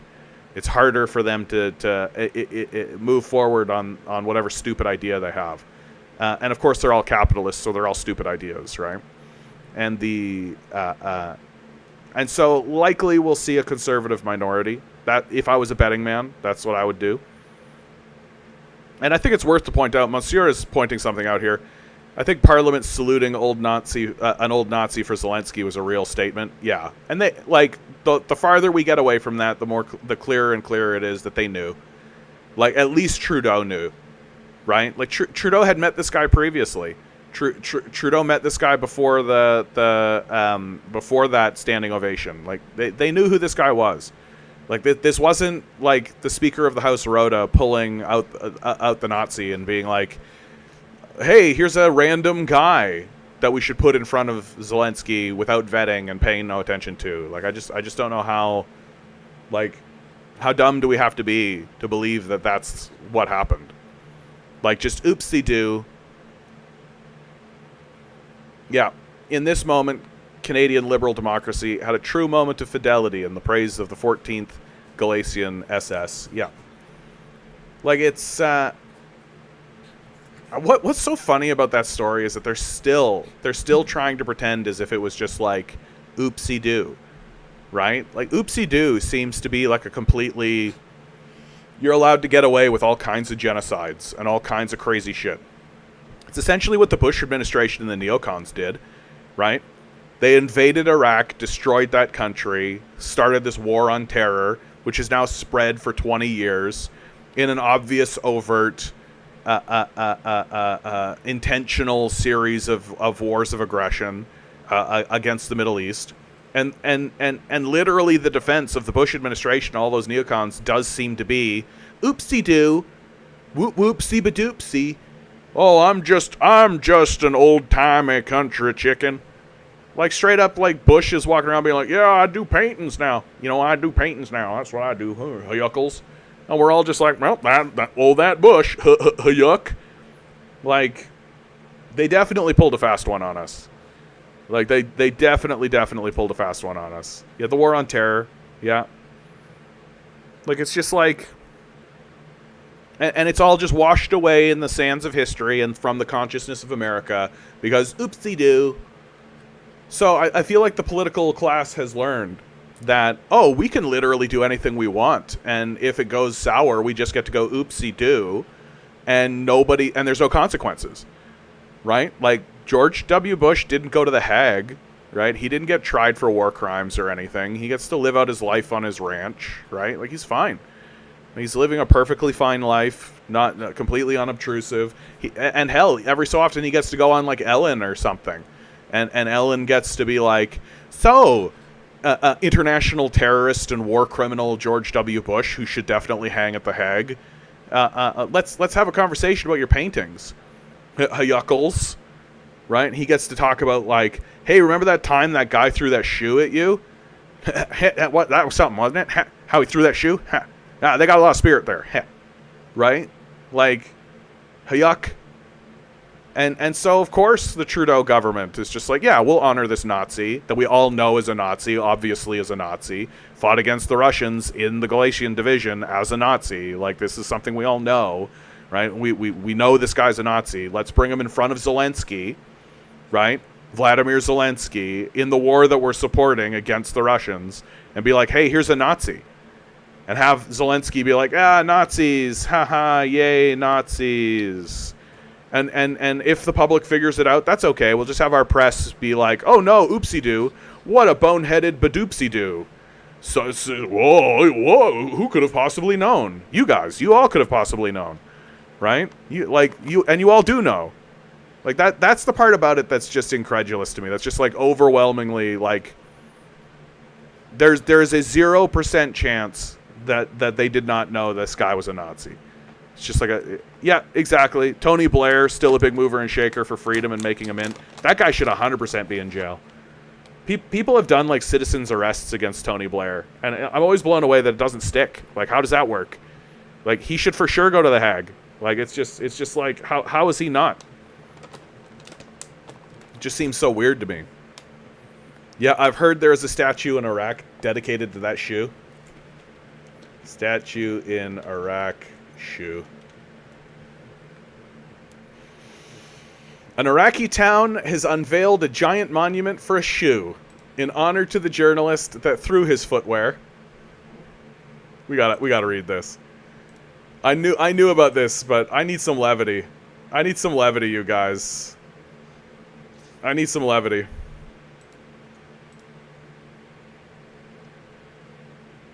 Yeah, it'll come. It'll come. Based shoe, yeah. Yeah, and Andrew, I think the thing is, Andrew, is that you're not part of it, right? You're not in it. So it's easier for you, right? Like, it's easy for me now because I have rejected Western civilization as a concept. There's no such thing as Western civilization, right? Like, this is a series of feudal kingdoms masquerading as a civilization. Right? Like, it's not a civilization. And so it's easy for me because I don't have any, like, anytime our mainstream press reports on anything, my first inclination is to say, probably not. Right? Probably not. Like, maybe they've got a couple of the facts right here, but they've probably omitted a bunch of shit. Right? So it's all just bullshit. And whereas if you're on the outside of it, as you are, right, and highly incentivized to be skeptical of Western media and Western propaganda, it's obvious, it's easy, and you're also in a system, like, you're in a system of propaganda yourself, right? That's important to remember. You're not, it's not as bad, and right now in this moment, it's easier to buy into your system of propaganda because your system of propaganda is largely rooted in actual things that are real. That's helpful. It's helpful when your propaganda system is like, oh, this actually happened. We can talk about a thing that actually happened. That makes it easier. Whereas Western systems are constantly in this position where they need to support ideas that don't exist and aren't real. But so it makes it easier, you know? There's a phenomenon that exists in the human consciousness that I constantly talk about, which is in-grouping. That people will believe shit just because the group believes it. And for no other reason. For no other reason.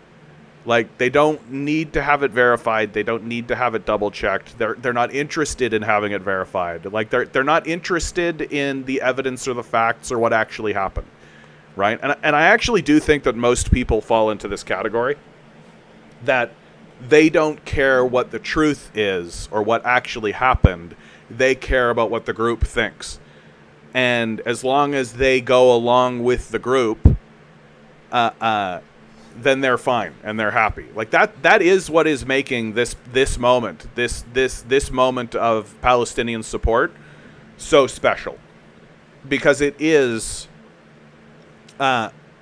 sections of the American populace, and mainly the youth, right? Sections of the American populace are beginning to act not out of a sense of in-grouping, but out of a sense of pursuing the truth. That they know that what is happening in Palestine is a genocide. They know it's their government that's perpetrating it. They know that, and they know that they can't stand for it, and they can't tolerate it, and so they have to speak up.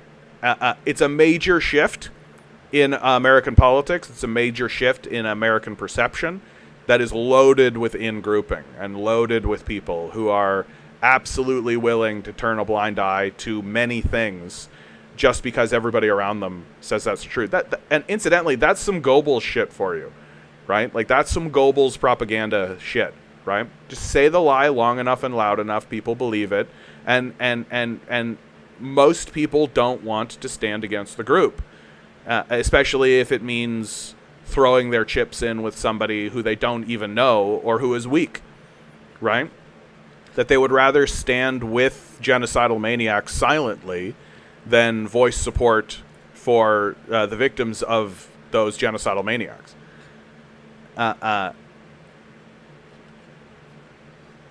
And so even if they think it's obvious, like even if they think it's like bullshit, they're not going to really push back, and they're not really going to fight. That's what makes this moment so special, is it's finally breaking apart in America, and breaking apart in serious ways, where people can't tolerate it any longer, and aren't willing to support it. And man, this article's taken forever to load. This is unusual. Usually pops right up. It's the CIA. It's the CIA going after us, right? Maybe I can pull up a different. Yeah, just a CNN article. Look at it. In all its glory. A monument to a shoe thrown at former Prime Minister Bush is unveiled at the Tikrit Orphanage Complex. A huge sculpture of the footwear hurled at President Bush in December during a trip to Iraq has been unveiled in a ceremony.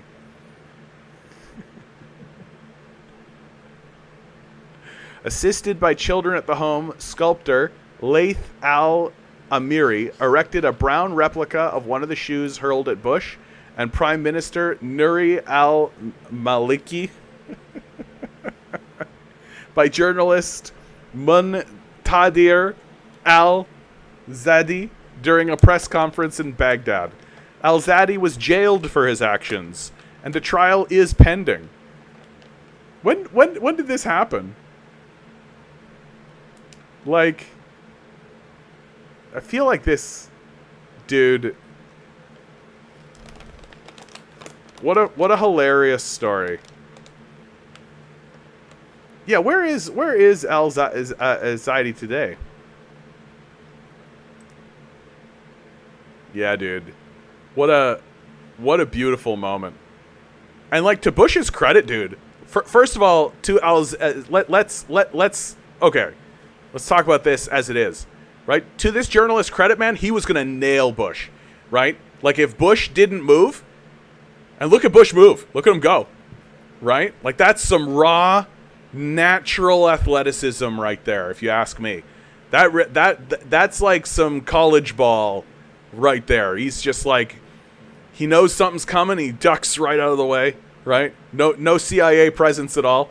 Nobody being like, get down, Mr. President, right? Like, none of that happening.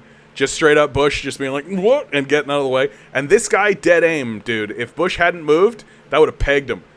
Would have pegged him, dude. There is an alternative universe, for sure.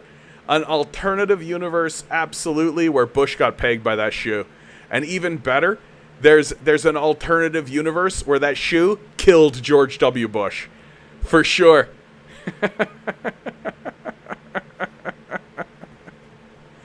Dude, he shouted in Arabic. Get this. I didn't know this. This is amazing. He shouted in Arabic, "This is a farewell kiss from the Iraqi people, you dog." Absolutely incredible. What a baller.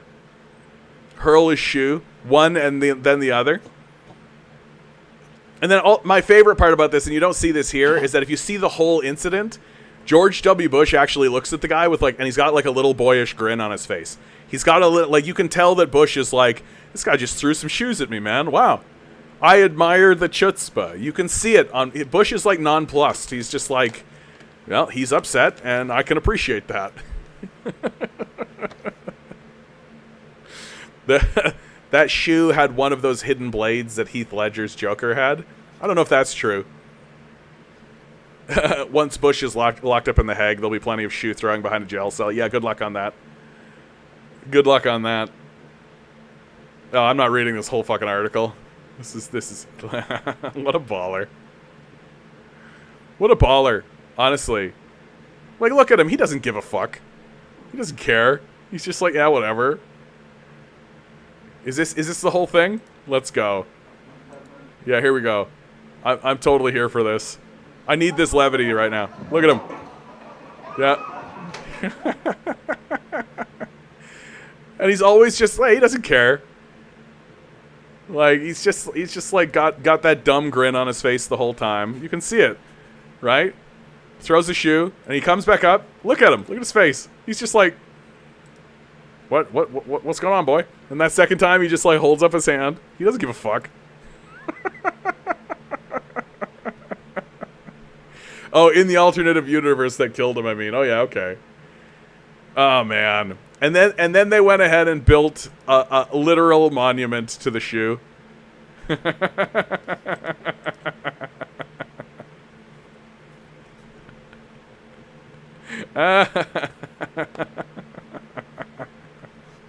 I love it, man.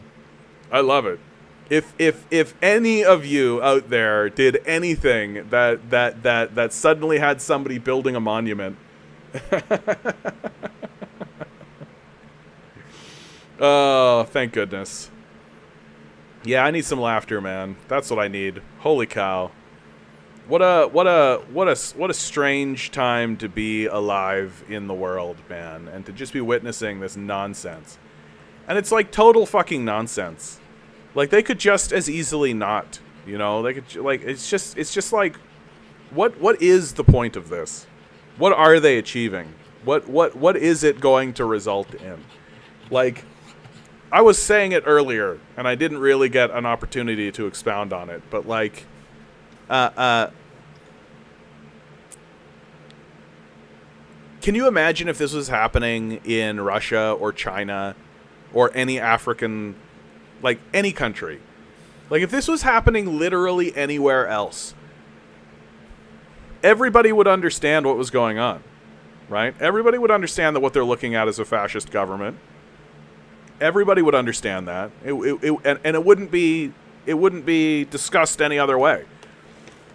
We would be using words like dictator, authoritarian, right? We would be using words like fascist. Like, we'd be using these words if it was literally any other government. But because it's the United States government, right? And I bet you somehow they're going to try to spin this to be like, we're actually protecting free speech. This is actually free speech protection right here, right? That Jewish people have the right to feel safe, and yeah, denial runs deep here. Yeah, but like, it's breaking apart. It's breaking down. Like, you can't maintain this level. You can't maintain these lies for too long. You can't maintain these lies generation over generation over generation over generation. It just doesn't happen, right? It falls apart. Like, it's sort of funny to me that the culture is beginning to like have this fascination. I was saying this yesterday. The culture is beginning to have this fascination with the Roman Empire. You're seeing all of these like chuds really talking about the Roman Empire and getting fascinated with the Roman Empire again. And the Roman Empire fell because citizens no longer wanted to participate in it. They no longer were interested in participating in this system of industrialized violence that the Romans created. And the Roman Empire begins to recede and begins to fall because it loses the capacity to control its satellite countries and eventually all the countries. It just doesn't have the capacity to do it any longer. It doesn't have the capacity to field military forces any longer. It doesn't have the administrators. It doesn't have the administrative power any longer to do it. And so it just steadily starts to recede, and it starts to lose authority, and it starts to lose power. And the reason why that happens is simply because people stop participating in it. People stop saying that this is a good way to earn a living, that this is a good thing to do. And they start looking at alternative parallel systems, right? That's why the early Christians were such a threat to the Roman Empire. That the Romans understood it, I think. Like the Romans that were doing crucifixions of Christians, throwing Christians to the lions, because the Christians were creating parallel systems and alternative models, that they were creating communes and living on parcels of land where they shared everything they had with one another. And this was a massive threat to the Roman authority structure, because the Roman authority structure is based completely on the participation of soldiers in their military. And if people, if huge sections of the populace said, no longer interested, not going to participate, I'm going to choose non-participation, even in the face of violence and terror, even in the face of personal sacrifice, which the early Christians faced, like, they still didn't participate. And this leads to a steady and slow decline of power. That these sorts of violent regimes and these sorts of power structures that rely on terror and violence, well, they lose. They lose ultimately. That the justice we find isn't on the individual level. People like George W. Bush are never going to see the inside of a prison cell. They're never going to experience any kind of justice whatsoever. That the justice of the proletariat is the long-term struggle and the gains for future generations. That's what we look for. We look for that form of justice, and we celebrate that form of justice. Not the petty justice of a tyrant and a serial killer getting his just due. But the justice of putting an end to conflict and putting an end to war and putting an end to systems that generate these types of people and generate these types of madmen. And it's going to be a long, steady decline for America, because now the cat is out of the bag, right? Like you just can't do this shit and have the rest of the world look at you as if you're this beacon of freedom anymore. Like and people are putting together that America is that for the longest time, this is what America was exporting, right? This is the only thing that America was exporting for a long, long time. Well, people aren't buying it anymore, right? People aren't buying the export anymore. And America is losing territory to be able to export this violence too, right? And other countries are beginning to push back against it. And America's losing its capacity to actually maintain this kind of thing. And so now it's no longer able to export it, so it's just coming home domestically. That what it was doing overseas, now it's going to do to us. And it's going to do to the people of America. Right? Like that's the trajectory that we're actually on. And when you see an insurgency like this, when you see people actually standing up for themselves against their government, well, the government only has a single response. And it's the same response that they've been using all across the world this whole time. That's all.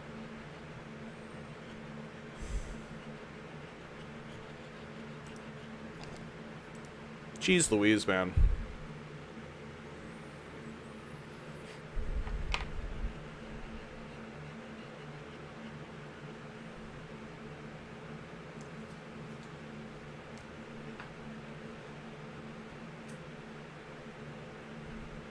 This is tough.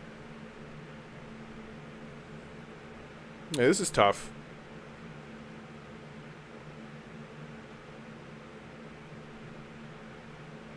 You know, it doesn't need to go down this way. That's the thing. That's the best part about all of it, eh? Like, that's what turns it into just a total fart joke. Like, who are these cops? Who is this military personnel? Who are these people who are fighting on behalf of this fraudulent empire? For what? Like, what are you even getting out of it? Like, what are you even gaining out of it, you know?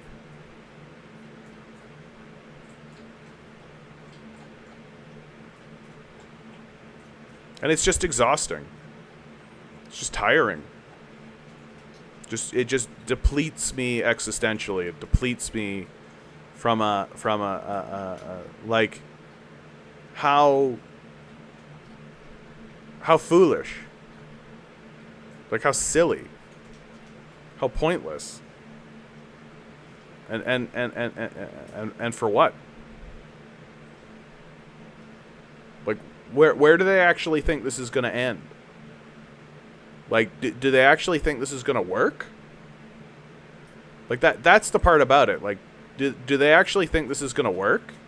It didn't work overseas, right? Didn't work in Iraq. Didn't work in Afghanistan. Didn't work in Vietnam, Laos, Cambodia, right? Didn't work in Syria. Like, why do they think it's going to work here?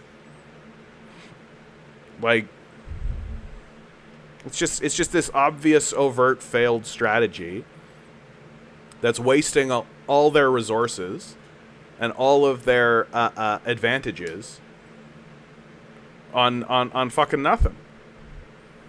And meanwhile, like, if we turn to the world stage, I can't imagine what it must be like to be China watching this happen in the United States. Like, talk about like crack the champagne bottles, kids. Like, the United States is collapsing in on itself, right? Like, it's collapsing in on itself. It refuses to fund its infrastructure. It refuses to fund education systems. It refuses to fund social systems of any sort. Wages have stagnated. Growth has stagnated. The United States is in, like, an obvious and major decline. And when people stand up and protest against it, the system funds cops to go beat those people up. If I'm China, yeehaw, man. Yeehaw. 5 years from now, China is just going to be like... Because China is funding its infrastructure, is funding its education, is funding its systems, is supporting its citizens. When its citizens stand up and protest, its systems respond to them and listen to them. And like, that's how the lockdowns were lifted in China, ultimately. That the people of China were beginning to protest, and the Chinese government finally said, okay, we'll listen to our citizens. And they didn't send out cops to beat the shit out of these people, right? Because what a waste of time, what a waste of resources. And it is a waste of time, and it is a waste of resources. Like, if we were to look at this as if it was a video game, right? And the whole point of the game was to create stable nations that could manage to support themselves to compete as peer competitors against one another. And I was seeing what was happening in the United States as China, I would just be thinking to myself, wahoo. Wahoo. Here we go. Here comes the decline. That incidentally, we as China, as Marxists in Chinese government, knew was inevitable. We understood that this was coming. How could it not? How could it not? They gave away their means of production. They sold it to the Chinese, right? They misunderstood the center of their power base. They impoverished their own citizens. How could this result in anything other than this conflict? And like a nation that's willing to export war abroad is 100% willing to do that in its own borders. So the whole thing is a catastrophe for America. Like, and as this begins to unfold across the entire United States, and as the thing plunges itself into a civil war, right? The entire rest of the world is looking at it being like, does this look like a good model? Does this look like a good system that we should all be supporting? Does this look like something that we should be willing to trade with? Does this look like an organization that we should be definitely throwing all our chips in with, right? Or are there alternative models? Are there alternative systems? Is there an alternative power system in the world that where we don't need to tolerate this kind of crazy displacement and crazy disparity and crazy instability. I wonder if that exists in the world. Right? I wonder if that exists in the world. Is there a place in the world that isn't destabilizing itself, that's actually in a growth pattern, that seems to be building infrastructure for its own citizens, that seems to be negotiating with the rest of the world peacefully, creating trade deals, not exporting war wherever it goes, right? You can criticize China all you want, right? But the one thing that you can't say of China is that it's unstable, right? You can't peg instability on China. Like, sure, it's got some stuff going on in its housing market right now, right? Like the Evergrande thing that's going on, right? But you know how the Chinese government is responding to it? By stabilizing the situation, right? It's making the billionaires pay for it. It's taking assets away from the billionaires and giving it to the citizens so that the citizens remain stable. Like, it's acting rationally in the face of a crisis, as opposed to how the Americans act. And so the entire rest of the world, right? Africa, the Middle East, India, Russia, Southeast Asia, Latin America, they're all turning towards China. All of them are turning towards China because China looks stable. And the longer the United States remains in this destabilized pattern, the longer that the United States destabilizes itself and seeks to increase its destabilization and seeks to make itself more destabilized and seeks to increase its war and increase the conflict within its border, the longer the Americans do that, the worse that they're going to be when they finally come out of it. When America finally comes out and finally begins to stabilize, and however that looks, because I am of the, you guys know me, I am of the opinion that the United States splits apart within our lifetimes.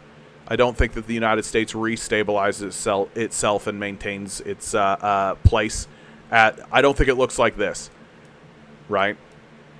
Like, I think that the United States is heading for a civil war. Hey, hello, how are you doing? I think that these are the hallmarks of a civil war, right? That this is the beginning of how the civil war is going to look. That it'll start on university campuses, and then it'll expand into the streets of cities, and then it'll expand into the states themselves.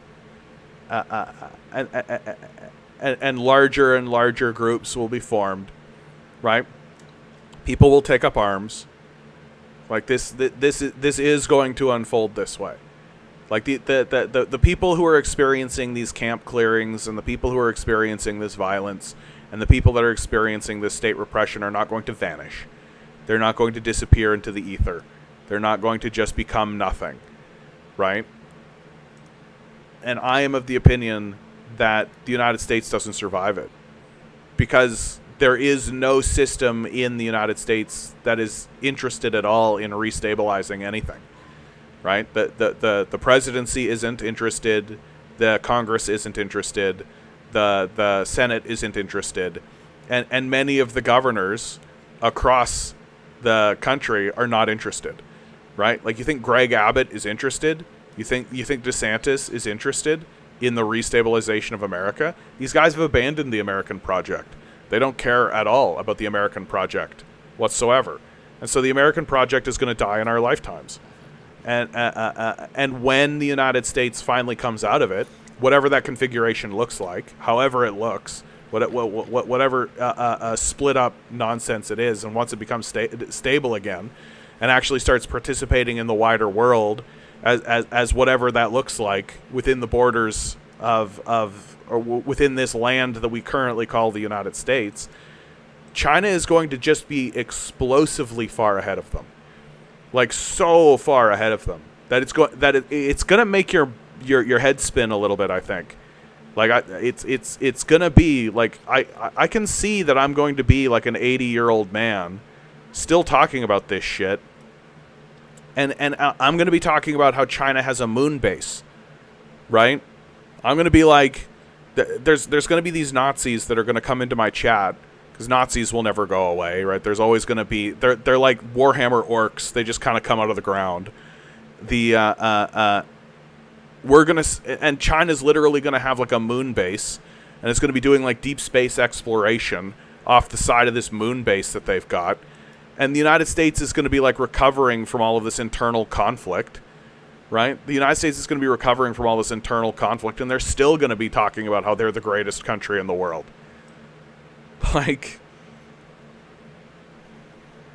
do the streams when you're Chomsky's age. Yeah, we'll see how it all goes, Oddity.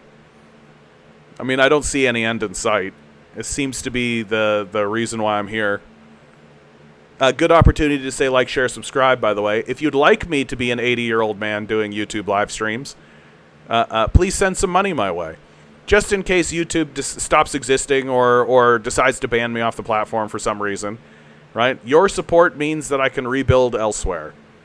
Thank you for your support. Gonna see some real fucked up fascist states born from the corpse of the U.S. Oh yeah, for sure, dude. Are you kidding me? Florida? Florida is going straight up Nazi. I don't think it goes any direction other than that. I think it's going to be straight up, like, high-level white supremacist, like, Zionist, like, anti-Cuban, right? All the Gusanos are there. Like, I think it's just going to go straight fascist. And it'll stop pretending. Like, I actually think that Florida stops pretending before Texas. Right? Like, eventually Texas is just like, yeah, white people, white power, we're the best, Ku Klux Klan. Like, the whole thing is going to happen in Texas, for sure. But, like, Florida will be first. It's just a cesspool. It's a cesspool of Nazis and Zionists and swamp folks and Gusanos. I just don't know how it could go anywhere else. And what else it could do.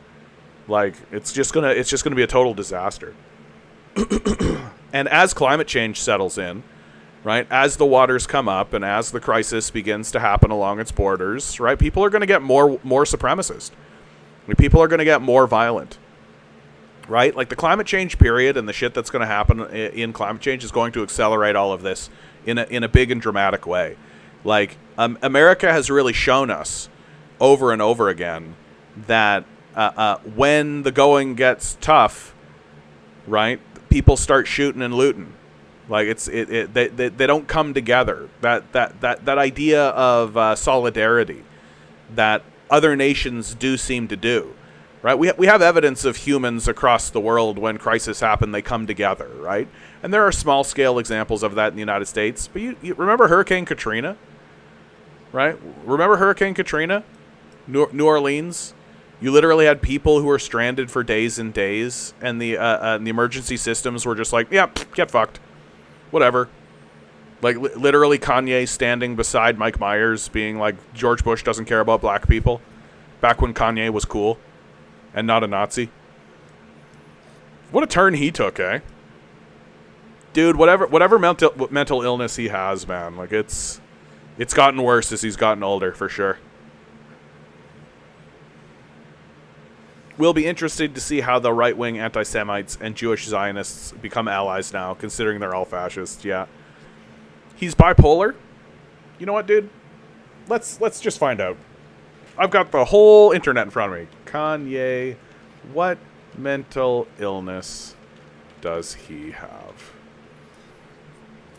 Because this is the one thing. I don't like making fun of Kanye West because he's... Yeah. A mental condition. He considers it a mental condition.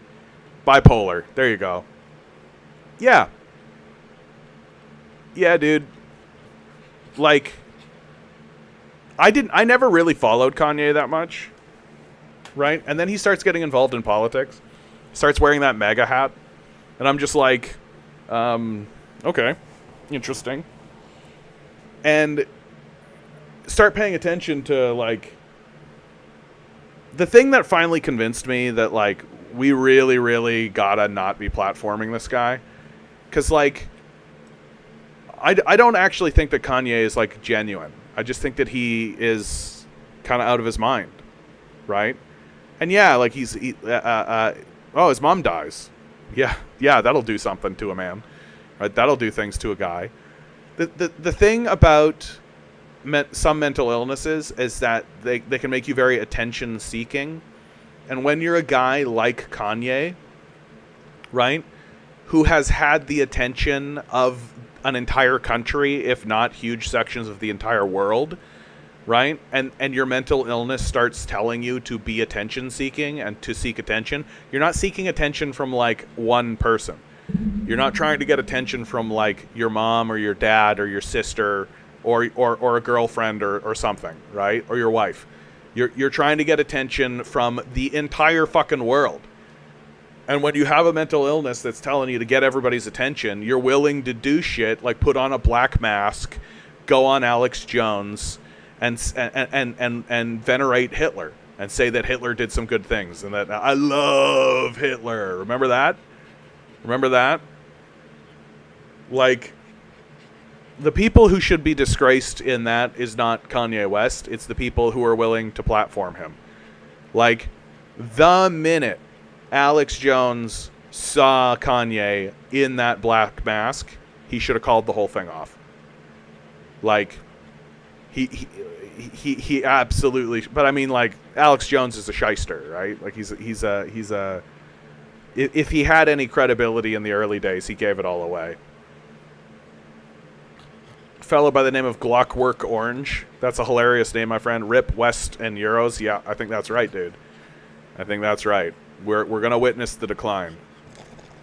Yeah, I don't know why I'm suddenly talking about Kanye, but just like, I actually am like, I think it's because I have like I have cousins who have bipolar. My grandfather, we found out after he died, was discharged from the military because he had bipolar disorder. And looking back on my time that I had with him, because he was quite an old man by the time I showed up on the scene. He was lovely. I loved my grandpa Ted. Ted was wonderful. Such a beautiful man. It was so funny.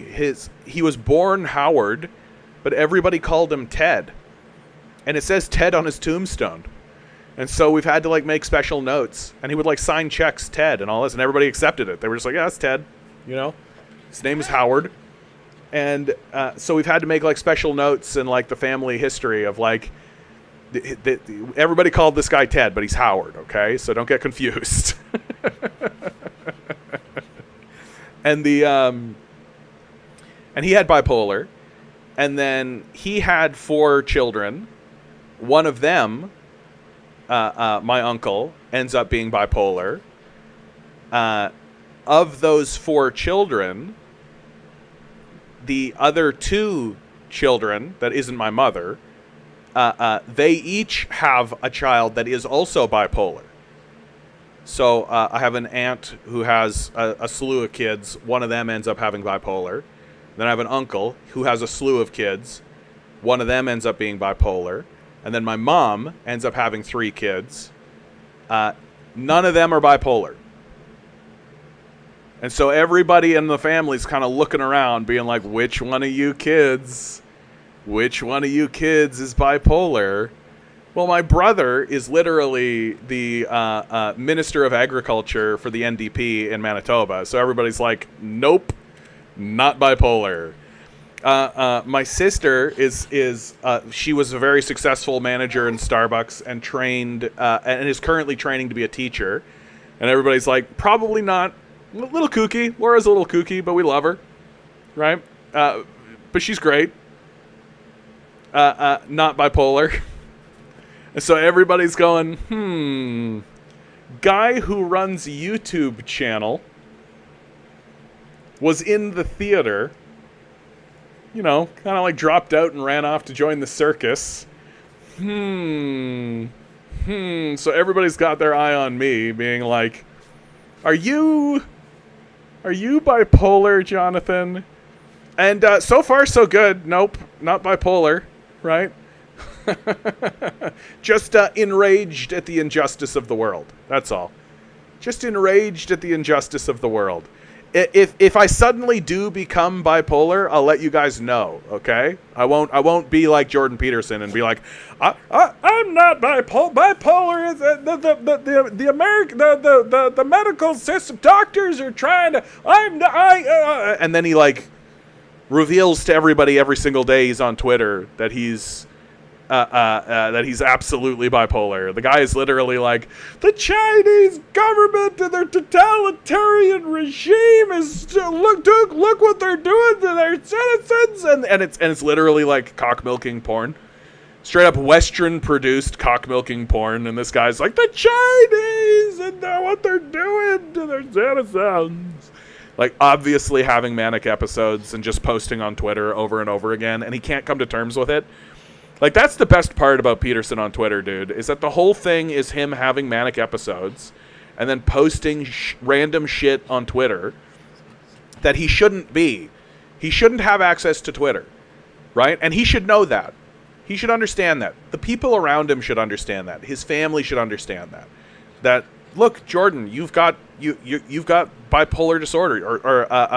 I'm sorry, I keep saying he's got bipolar. No, he has schizophrenia. He has schizophrenia.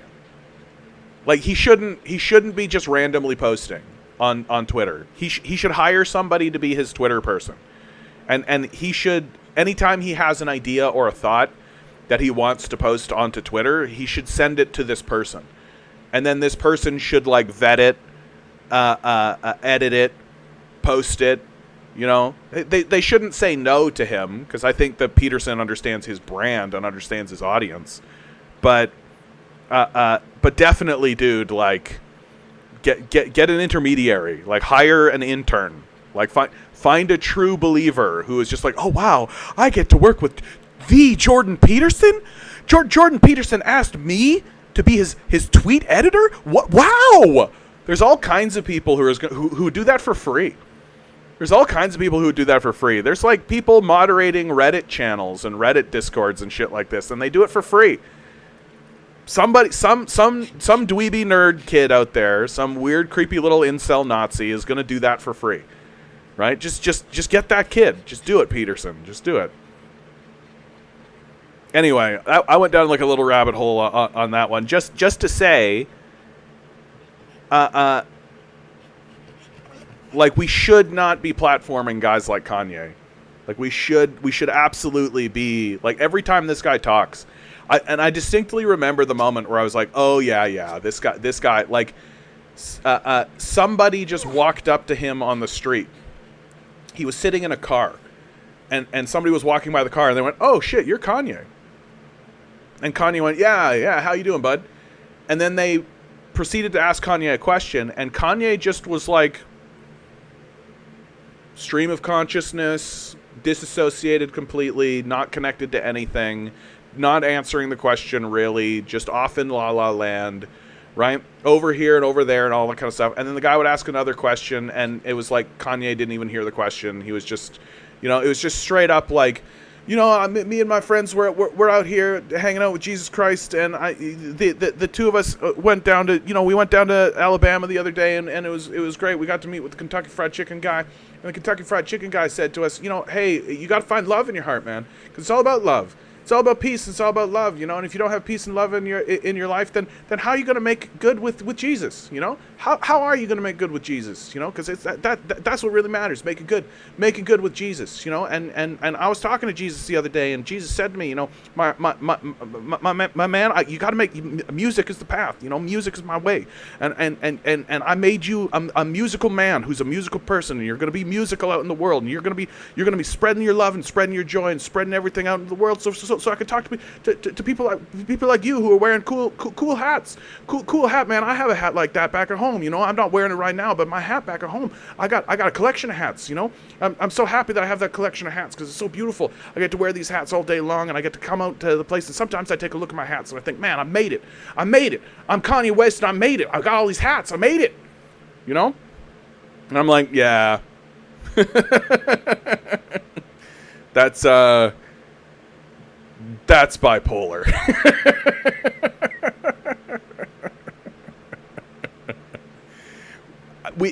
I don't blame Kanye for it, obviously, because, like, the guy has attained a level of fame and wealth that allows him, he doesn't need to answer to anybody, right? So he can just do what he likes.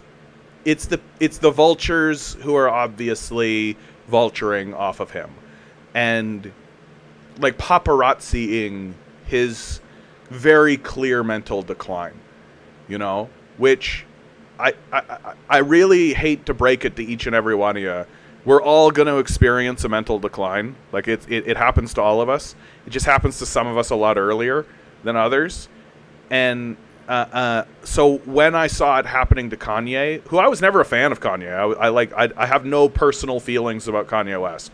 Like there are people out in the world who are like, Graduation was like a huge album for me, man. It like touched my heart, and it was the album of my summer. You know, I love that album. I'm just like, I don't think I've even listened to that album. I don't know anything about it. And so to watch the media vulture this guy and to like really platform him when he's obviously in retrograde and he's obviously in a mental decline, really to me is indicative of the system of capital. That everybody around him is like, oh yeah, we're going to make a lot of money off of this. That this is going to drive a lot of clicks and a lot of attention. We're going to get a lot of wealth generation because of this guy's obvious cognitive and mental decline.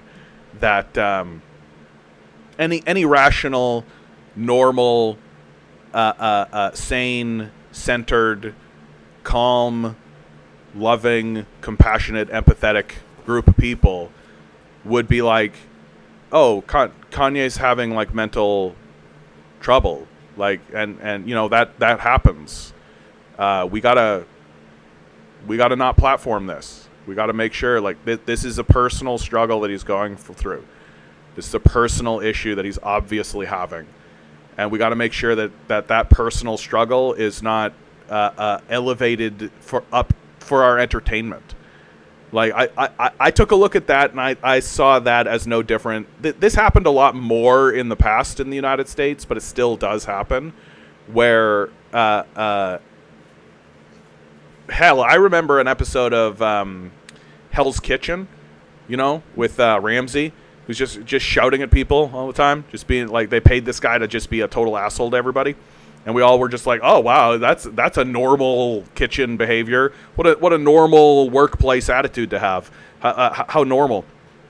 And they would just take like people with mental illnesses who are obviously mentally ill and put them on the show for Ramsey to scream at. And there was one where it was just too obvious. The guy was literally, he'd be like cooking food and he'd be like this. He'd be like cooking food like this. And he'd be like, and then he would stop and reach into the pot and pull noodles and stuff out and then eat them. Like, and at the end of the episode, this guy wasn't even up to be cut. The conversation was between two other people.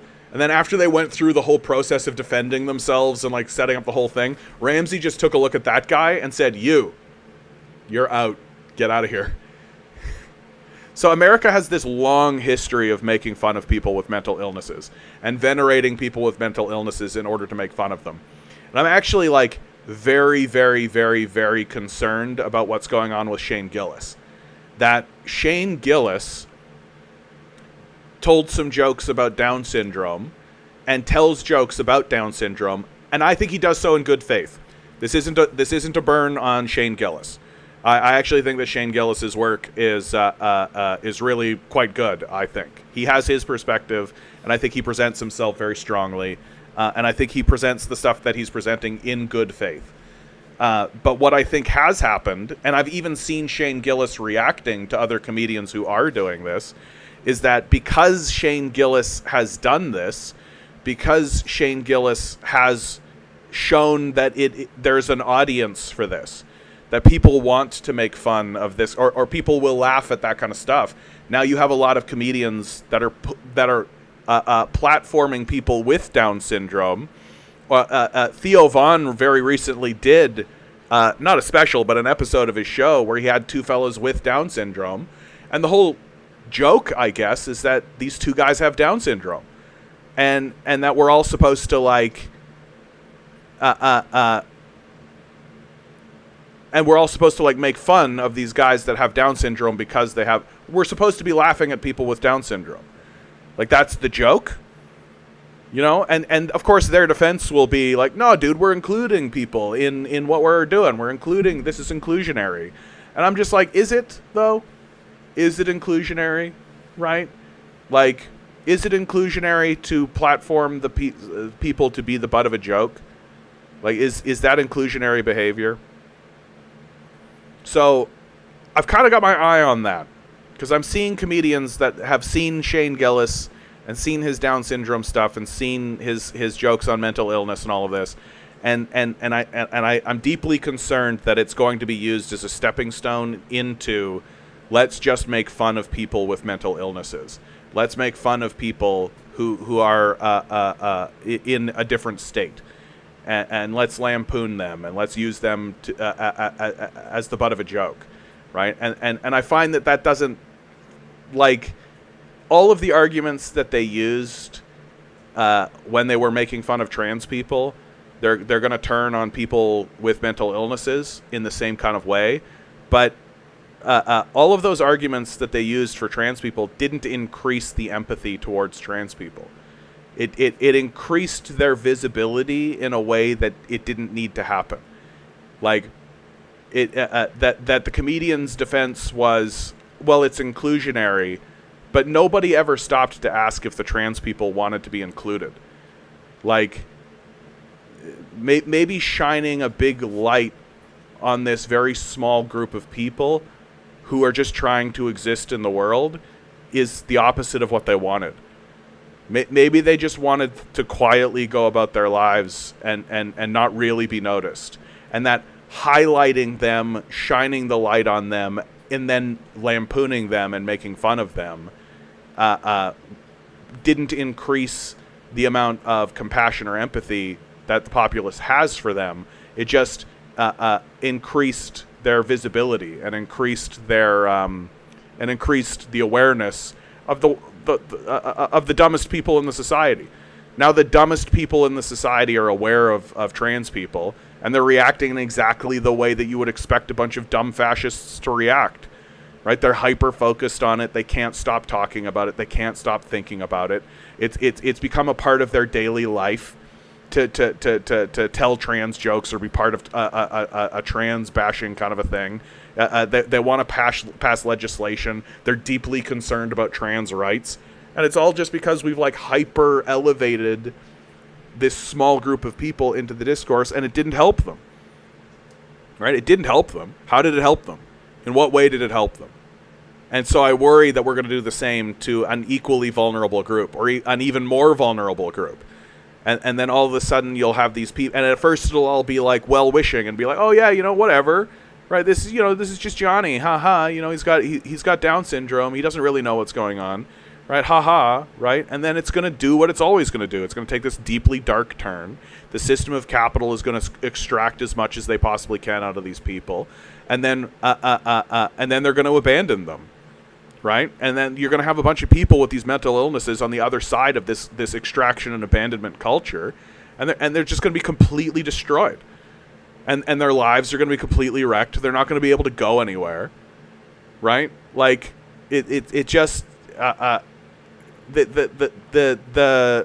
comedian culture, like the comedian celebrity culture, like when it was happening in the early days, I thought that there was positivity to it, but I took a turn when I realized that bullies will point at laugh at people, right? Like just because you think it's funny doesn't mean it's good or righteous or even true, right? It just means that you think it's funny, right? And every school has the mean girl or the bully that pulls down the pants of somebody and then points and laughs at them. So, and you take a look at the roast culture that exists in comedians, and it's like, these guys are just like professional bullies, right? That they're saying the meanest possible thing that they possibly can. And just because the thing that they're saying is clever and elicits laughter from other people that are willing to laugh along with bullies, we're all supposed to say that that's fine and say that that's good, in fact. And I believe that there are comedians out there that have a level of awareness on that subject, and are aware of that dynamic, right? And so pursue this path of revealing this stuff. And they understand that when people laugh, it's very revealing. I do think that there are some comedians out there, but I also think that there are just comedians out there that are just total assholes and don't give a fuck at all. Like, they don't care who they hurt. They don't care what they do. They just want to stand on stage, say the shit they're going to say, and if you're going to go along with it, then they're going to do it. So it just seems to me like I'm not confident, certainly not as confident as I used to be, that the comedian culture that is being built in the United States is actually healthy or good or working for the benefit of the people of the United States. Like, where the fuck is George Carlin right now? Like, that's the part about it that kills me the most. Like, where are the comedians that are actually speaking out against any of this shit? Right? You get like a certain amount of like anti-Trump shit, and like Jon Stewart's back, I guess. But like, there's no Carlin. There's nobody walking around being like, oh, hey, wow, this whole system's collapsing, eh? You notice how all these politicians are thieves, eh? You're noticing how the whole system's obviously bent against you, right? Bill Burr is okay. Like, Bill Burr is okay.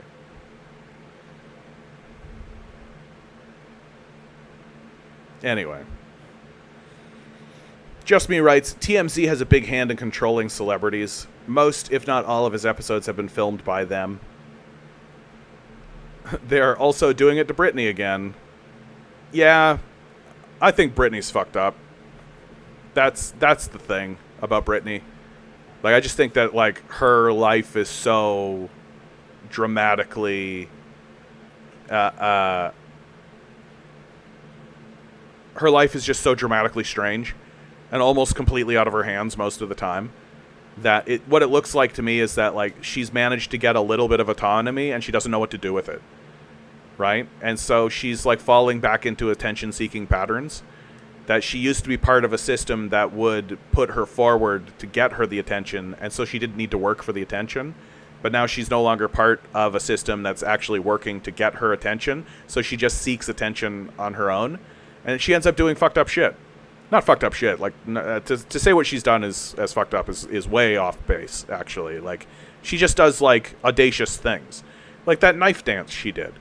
Like, it's like obviously attention-seeking, so clearly attention-seeking behavior, which makes sense. It's all she's ever done in her entire life, right? Like, I feel like once you get the attention of the entire nation, it fucks you up. Like, I think it's the rarest of individuals that's able to garner the attention of an entire country for any amount of time and then walk away from that clean. I just don't think that happens. I think that once you get the attention of the entire nation, once you no longer have the attention of the nation, I think that messes with you, and I think it causes you a lot of problems.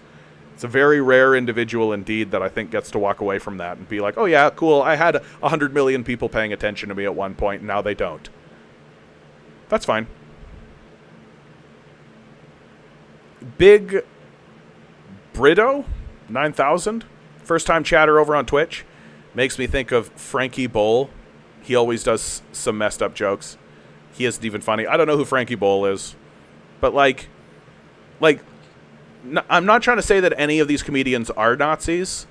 But, like, if you have a Nazi audience, they're going to laugh at, like, anti-Semitic jokes, right? Like, that doesn't make them good, right? It's revealing, sure. But, like, it doesn't make the culture good, and it doesn't mean that it's a good thing that there's a Nazi standing up on stage telling anti-Semitic jokes to an audience that's laughing at them, you know? And if there's, like, and if the only response you're ever going to get is, you know, whatever, man, it's just jokes. It's just jokes. You know, we're just making it up. It's not real. It's just jokes. If that's the only thing you're ever going to get, yeah. It's just jokes until it's not. Right? It's just jokes until it isn't. It's either revealing or it's not.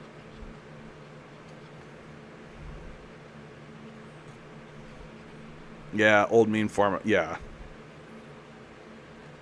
Just Me continues, TMZ is interviewing shrinks that have never met her, saying she needs to be forcibly drugged and put on another conservatorship because she spends money going to Hawaii.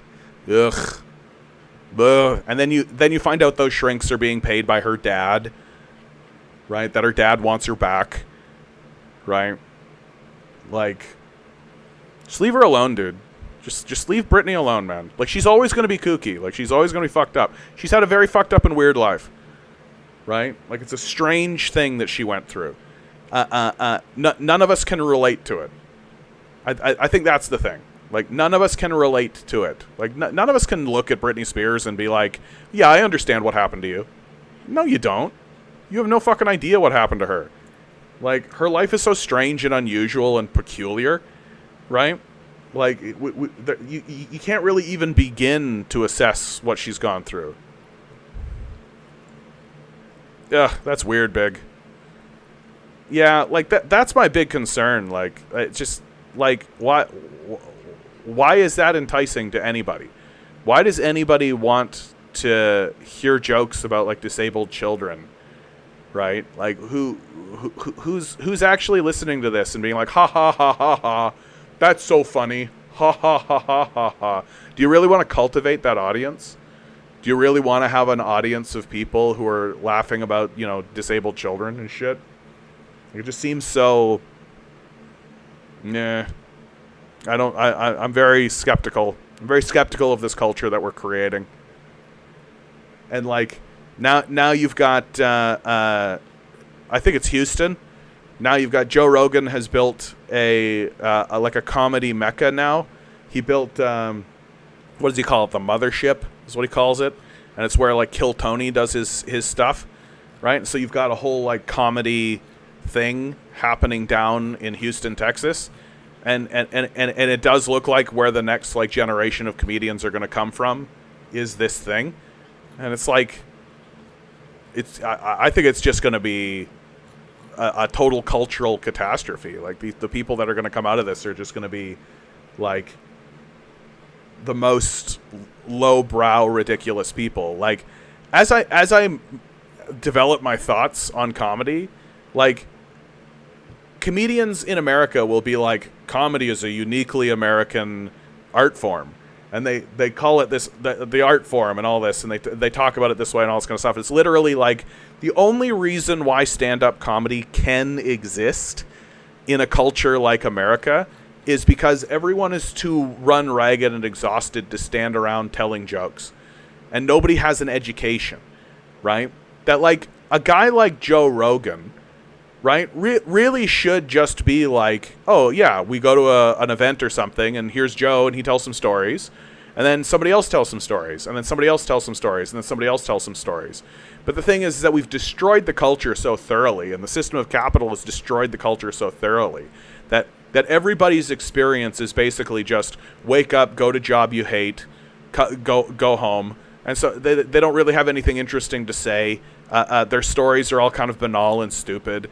They can talk about Star Wars or whatever they watched on TV, right? And so when somebody comes along and is actually like, hey, I have a good story to tell, people are willing to pay for it, right? So I'm not convinced that stand-up comedy is this, like, this celebratory high point of human civilization, like stand-up comedians are trying to convince us of, and give each other awards and have, like, a whole kind of thing. I think it exists as an art form in a vacuum. That in a society that's actually educated, that's actually working a reasonable amount, that actually has, like, clever people, intelligent people in it, stand-up comedians would be normal, right? They would just be another person. And that everybody would be telling these kinds of stories to each other, and everybody would be sparing time. Everybody would have their little moments and their little moment in the sun. Nobody would really stand out from one another. Like a guy like Louis C.K. or a guy like Joe Rogan or a guy like Dave Chappelle, right? They'd just be another guy, right? And that if you wanted to actually get more involved into the artistic scene and you actually wanted to become more of an artist and you wanted to actually drive people to see your content and see what it is that you're doing, well, then you'd have to do something a little bit more special. You'd have to put on a theatrical performance. You'd have to you'd have to perform something more elevated than just stand and talk, right? And this isn't to say that what they're saying is unintelligent or stupid or any of that kind of stuff, right? Or poorly, or that they're not working at it, right? But I'm just saying that in a more cultured society, stand-up comedy wouldn't survive. It wouldn't thrive, right? It wouldn't exist in the way that it does if you had a better educated, healthier, more connected, more advanced society. Like its existence is an indication of how reduced and childish American culture actually is. That we're willing to elevate to the pinnacle of our society, man who stands and talks. Then that's it. That's the best.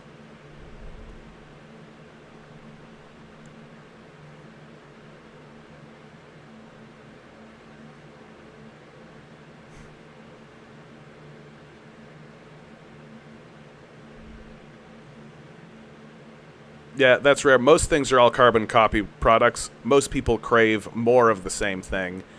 Yeah, well, I mean, one of the things that I learned when I was doing my university stuff back when I was studying theater is that, like, humans love cycles. They love circles. And they love stories that come to a conclusion, right? That's where Dan Harmon's story circle comes from, right? And that there aren't really that many stories or motivations, right? That humans, when it comes to storytelling, are actually not that complex, which is what makes, like, modern storytellers so stupid, frankly, is because modern storytellers are trying to make it more complex. And they're just getting in their own ass, and they're just getting in their own way. Storytelling is not that complex, right? And human motivation is not that complex. Right? Like, humans are mainly motivated by humans are motivated only by three things, right? Power, love, or vengeance. And there's no fucking mystery there, right? The best stories are the ones in which the main character, the protagonist, is motivated by all three. Those are the best stories. So if you can manage to find an intersection of love, vengeance, and power, then you've got a really powerful story. You've got a really strong story, right? So, like, Walter White, for example, in Breaking Bad, is a really strong example of this. Somebody who is motivated by power, vengeance, and love. It's he has the love of his family, the pursuit of his own personal power, and then also that sense of vengeance of, I'll show them. Right, I'll show these people. I'll show those nasty kids at my school. I'll show those rich friends of mine who look down on me with pity. I'll show them all, right? And it leaves the audience in this position of, well, which one is going to prevail? It is Walter White a figure of love, or is he a figure of vengeance, or is he a figure of power? And spoiler alert. If you listen to Walter White at the end of all of it, it was all about the power. It was all about the power. Well, the genius of Breaking Bad, and Breaking Bad is a brilliant show. It's Shakespearean in its scale, and it's also the intersection of many issues that exist within America, which I think makes it very unique. Like, American media does everything it can to invisibilize its crises and invisibilize its problems and get you into the power fantasy. Right? Most American media is just, you could be Iron Man. I'm Iron Man. Whoa! Right? Like Yoda pulling out the lightsaber and everybody being like, yeah, Yoda has a lightsaber! Like baby Yoda, and everybody's like, oh, he's so cute, right? Like, we don't actually take a look at our issues and tell decent or good or interesting stories that involve those issues at all. And this includes in our sci-fi, which is like where it usually happens in American media. Like, you think Star Trek: The Next Generation, that's what that show was for, right? To present issues and then have take strong positions on those issues and then defend those positions, right? Nobody does that anymore, right? Maybe you'll get the presentation of an issue, but it'll just be there and everybody will be like, well, that issue exists. And nobody is willing to take a strong stand and defend that strong stand, which, if you ask me, is why Barbie became popular as it did, because it was the first movie in like 10 years. It was the first movie to actually present a social issue, take a position on that social issue, and defend that position. Now, you can debate whether or not it was successful at doing that. I don't think it was, and I think that was reflected in the award season. I don't think it successfully defended its position, or even really stated its position very clearly. But at least it did it, right? At least it did it. While most shows are literally just like, we're going to go into the Negaverse and fight the alternative Thanos, and that'll let us get the Power Stone so that we can turn around and come back to our alternative reality and use that alternative Power Stone in order to power the Negosphere, which will then reset the timeline so that Mary Jane will come back to life. Like, that's modern movies. Like, that's every Marvel, but that's every modern movie, right? That's like Star Wars. That's all of Disney. Disney is 80% of the market right now, right? And if it's not that, then it's some small scale story told about just some random person and their like adventure in like Nevada or something, right? And or they'll take an issue, like a social issue, but then they turn it into this like pulp fictionized kind of glorification game show almost. And so it's extremely, extremely, extremely, extremely rare to see a show that's willing to present a social issue in the first place and then take a position on that social issue and then defend that social issue. And Breaking Bad does that. And the brilliance of Breaking Bad is that the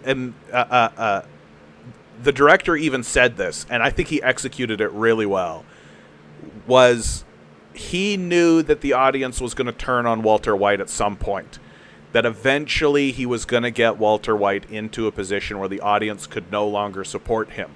And so the audience eventually was going to turn on him, and everybody has a different turning point, which is fascinating. So people are willing to go a little farther than others with Walter White. And so eventually there comes a point where you're no longer seeing this guy ascend and you're watching him in this decline. And you turn away from him as like at first he's a hero, and then he's a sympathetic anti-hero, and then he just eventually becomes the villain. And that arc is one of the best American stories ever told. And it isn't actually that close. Like, I don't think that there are many characters who have as strong an arc as Walter White. Certainly in that specific, like, was a hero, became a villain. Because most people's arcs actually go the other way. Like, you think about, like, Zoku from Avatar: The Last Airbender. Zoku? It doesn't matter. Zoku has an incredibly powerful arc in Avatar: The Last Airbender. His arc is, he starts as a 14-year-old boy who has been sent on a journey by who has been banished from his father's court in order to pursue the Avatar, who has been missing for 100 years. So it's obviously this fool's errand that he's been put upon. And he goes from that position where he's just full of rage and anger, seeking the Avatar, chasing the Avatar, to eventually returning to his father's court, realizing that his father is in fact the enemy, that regaining his honor in his father's eyes, it has no value because his father is despicable, and then joining the Avatar in order to defeat his father. It's an incredibly powerful arc, and it's incredibly well told. It's incredibly well done. I actually recommend people watch the cartoon version of Avatar: The Last Airbender just for that arc, because it's so good, and it's so well done, and it's so well told. And then what's another character? Luke Skywalker. Luke Skywalker is a very powerful character in the mind of, and I don't mean new, like the original trilogy. Everything that happened after that was a betrayal. The original trilogy, Luke Skywalker, very powerful character, a true American hero, because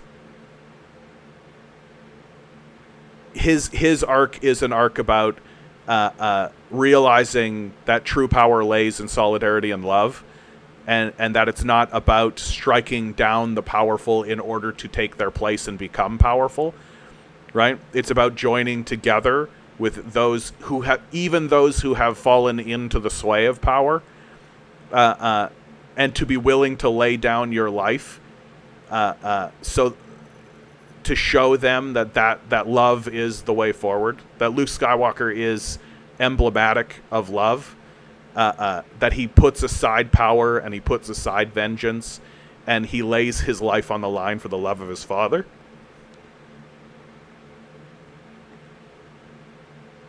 And in so doing,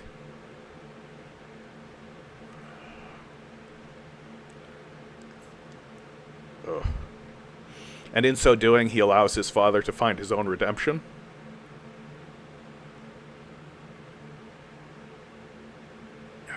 So it's a very powerful story. It's a very, very powerful story that Disney completely betrayed. Total betrayal. Could not have done a better job of betrayal if they set out to do it. And well,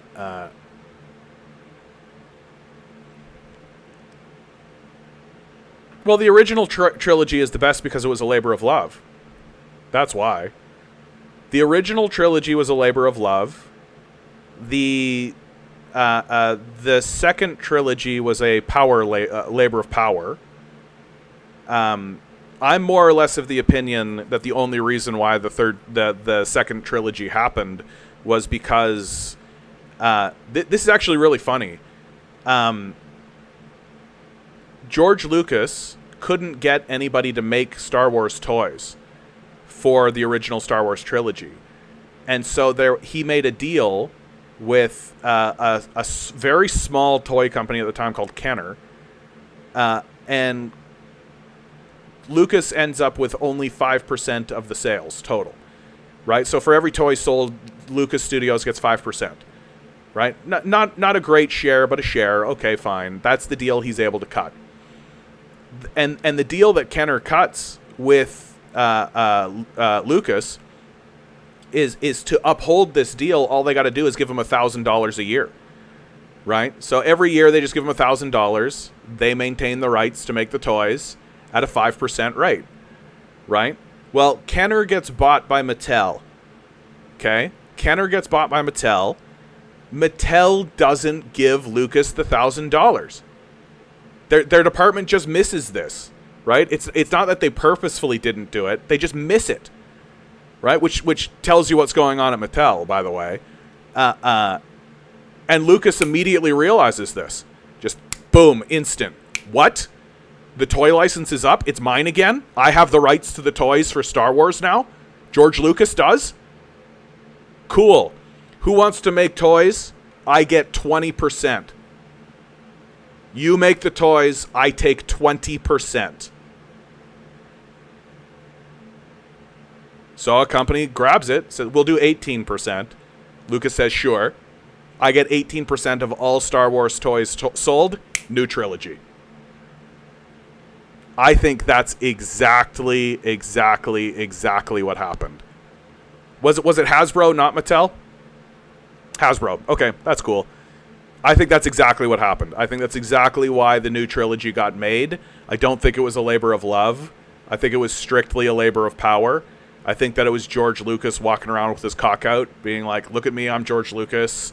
My successful franchise is going to make me $1 billion. Here's my first draft that I wrote while I was on the toilet. like literally he walks out of the toilet with a script in hand and it's like, here you go.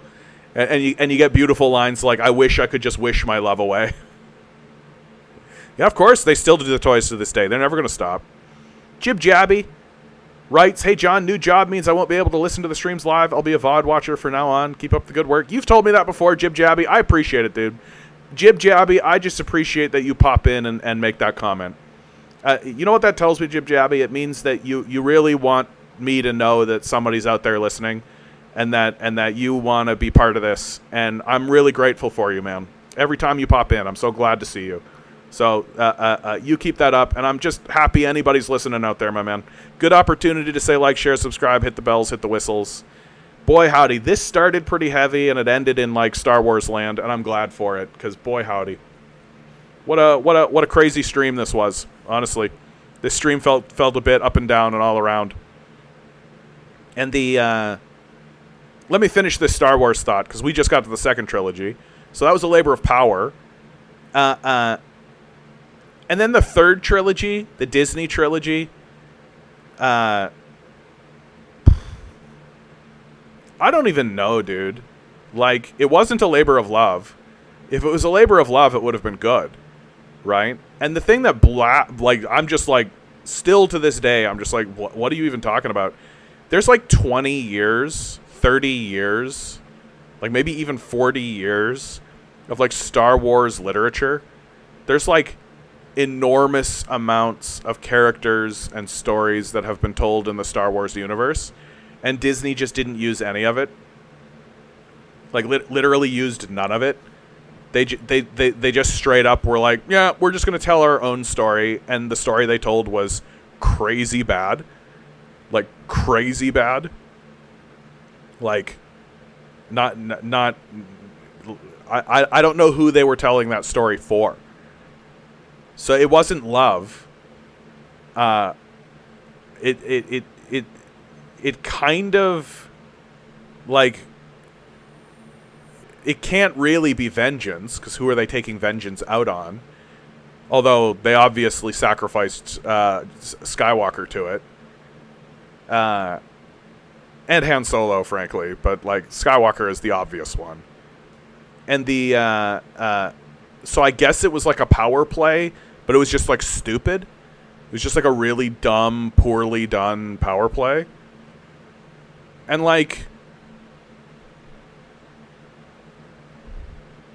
but this is the thing, Resist. Like this is what it comes down to, okay? It's like, when you show your audience that you're willing to betray the source material and willing to and this is what happened with Marvel shit too. Like, everything can be retconned. Like, literally the end of the Avengers trilogy was a retcon. It was a time travel retcon episode. That's just spitting in the face of your audience. That's just disrespectful. Like, it's insulting. It really shows that they have, first of all, they have no clue what they're doing. They don't know how to tell a good story. But it also is essentially saying to your audience that we don't respect your intelligence. Like, when you get your audience in a position where you literally can just say, oh, by the way, we'll just retcon it, or we'll just like slip in a thing at the end. It's like literally JR at the end of Dallas being like, oh, it was all a dream. Fuck off. Why are we paying attention to you? Right? And we shouldn't, because they're not storytellers. They're not good storytellers, certainly. But, like, they're not actually storytellers, right? Because like, real storytellers will tell stories that have stakes, that have meaning, that have outcomes, where you genuinely believe that it's possible that the protagonist can experience some kind of negative outcome, and that there's actually the possibility of growth, right? But like, Disney has created, and what's frustrating from the Disney side of it is that Disney used to understand that. They really used to understand that. There's this really, really, really brilliant documentary about back when Disney was at least attempting to tell good stories. And it was right near the tail end of like the golden age of Disney.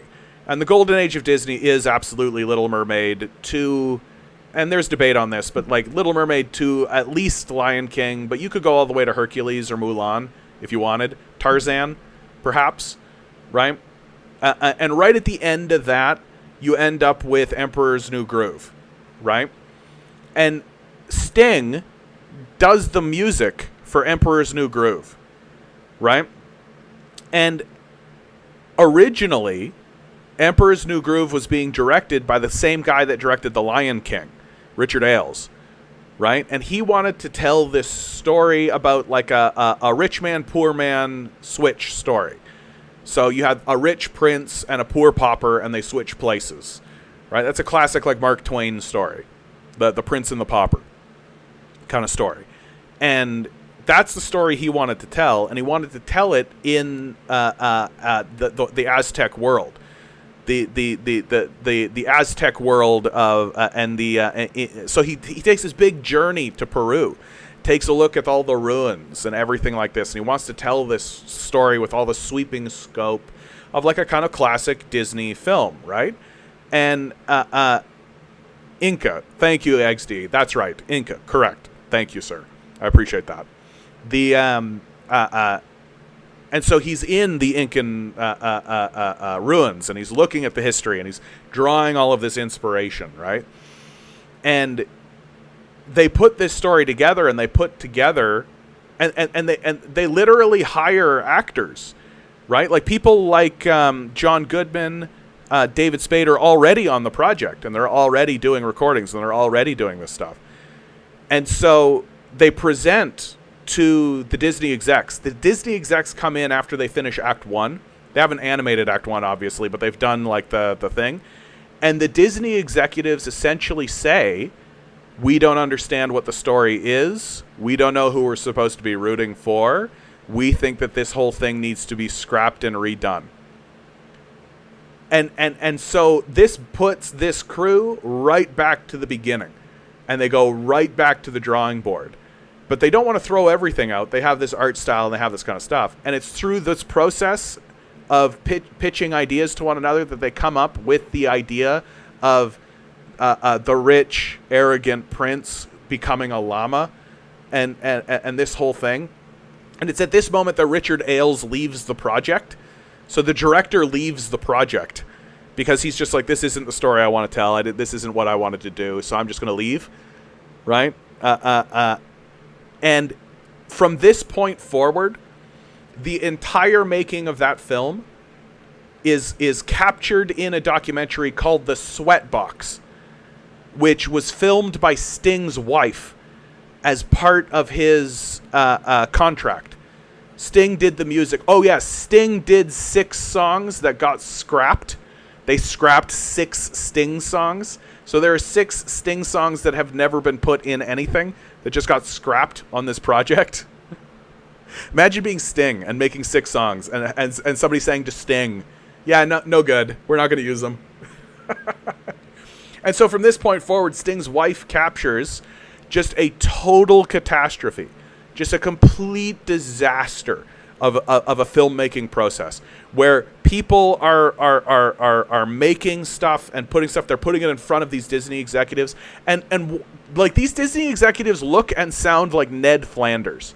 No lie, mustache, glasses, haircut, the way they dress, Ned Flanders. And these guys are ruthless assassin mercenaries. They are not fucking around. That everything was up for debate. Like, if you're familiar with Emperor's New Groove, at one point, Yzma was cut from the project, right? If you remember, Yzma is like the villain of the project, and they cut Yzma, and the animator, the person who animated Yzma, so they've literally done all the animation, and Eartha Kitt has voiced this character, and they're cutting her from the project, and they're going to make Kronk the villain. And the animator, the guy that made Yzma, who also was the designer and creator of Cruella de Vil, by the way, comes down and defends Yzma and basically forces them to put her back on the project, convinces them to put him back on the project.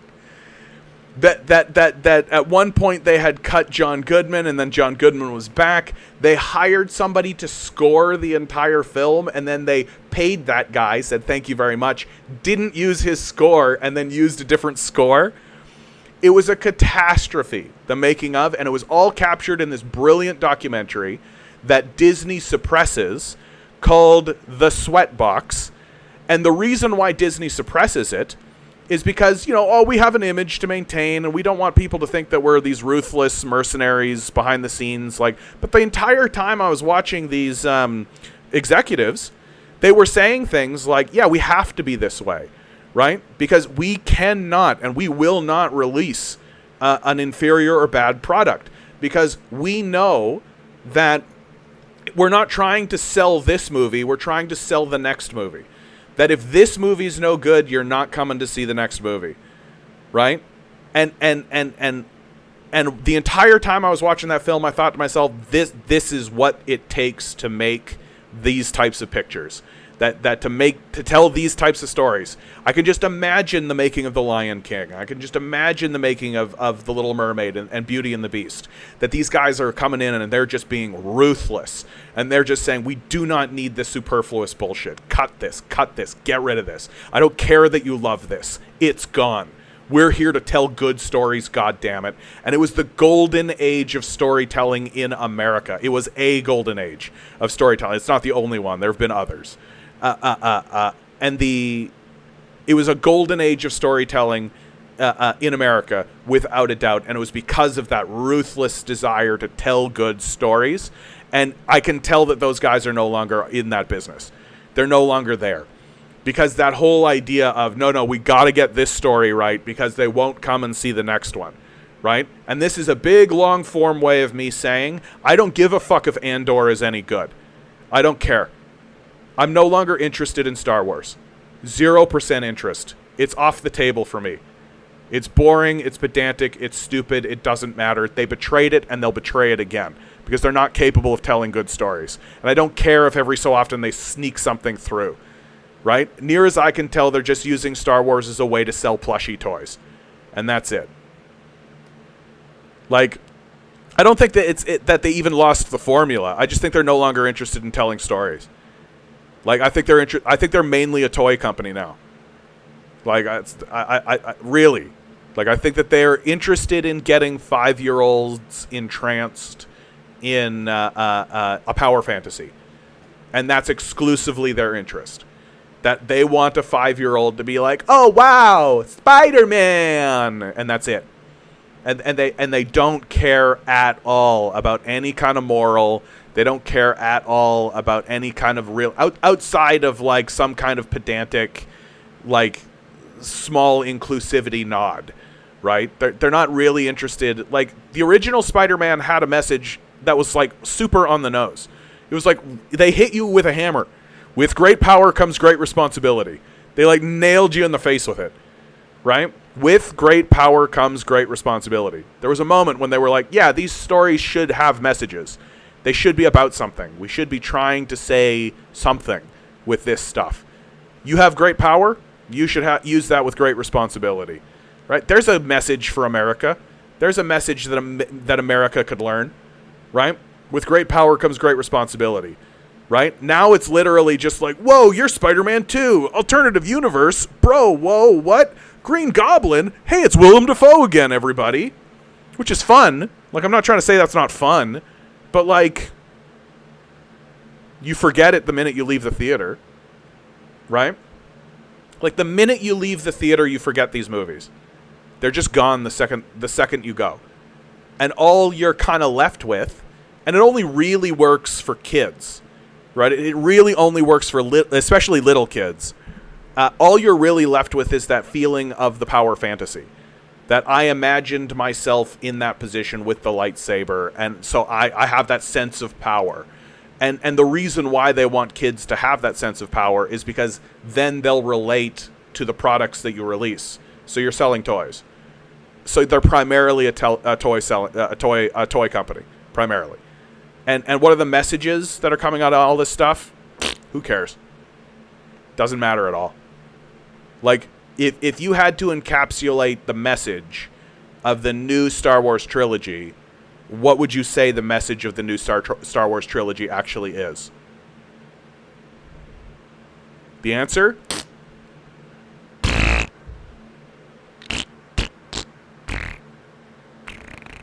Rey starts powerful, she ends powerful, she has no arc.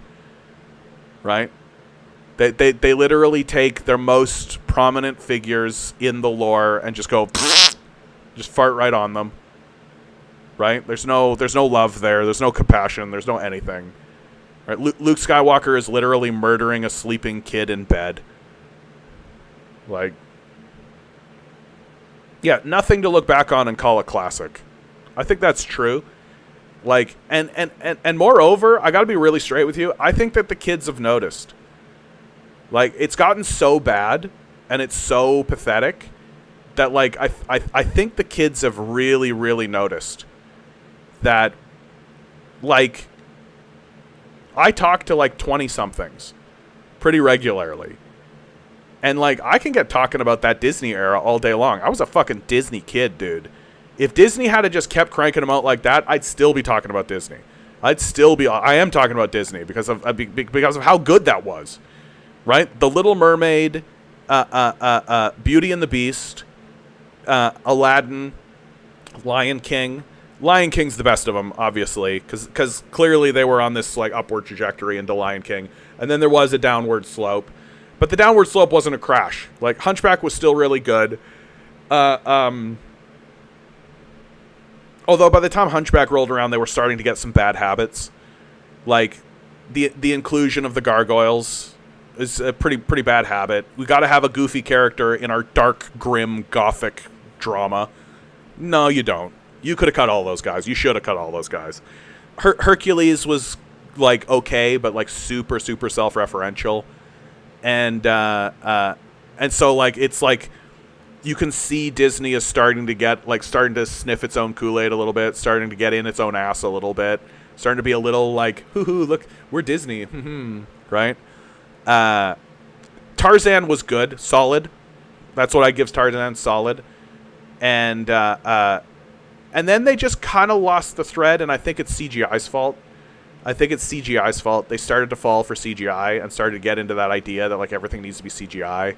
And they kind of forgot that it doesn't need to be CGI. It needs to be storytelling. And so Disney stopped doing 2D animated films and basically passed the baton over to Pixar. And Pixar told some really strong stories, too, I'd actually say. Up is a very strong story. Pixar became very good because they understood. This is about stories.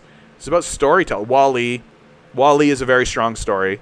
Right, and WALL-E is actually one of those rare films that it's like, yeah, let's take a pretty major social issue, right? The entire, when you really think about WALL-E, like the entire world of WALL-E is just like a cautionary tale, right? That WALL-E exists in like a post-consumerist, post-capitalist apocalyptic hellscape, and the ship that he ends up on is literally a ship that, and it's explicitly stated in the film that it's a ship that was sent into space in order to escape the apocalypse that the capitalists had created with these big buy and save, big giant stores, and this whole so it's an anti-consumerist story that ultimately is the backdrop for a love story, which is the love story between WALL-E and Eve, which is really lovely. You notice how there's no love stories anymore? You notice how that's kind of gone out the window? That there's no love stories? You're not supposed to have a love story? You're not supposed to have a man and a woman that have romantic feelings for one another anymore? That's considered passé? What's the last good love story that happened? Can you tell me? I'm not being rhetorical. Like I'm actually asking. What's a good modern love story? Don't you find it really interesting?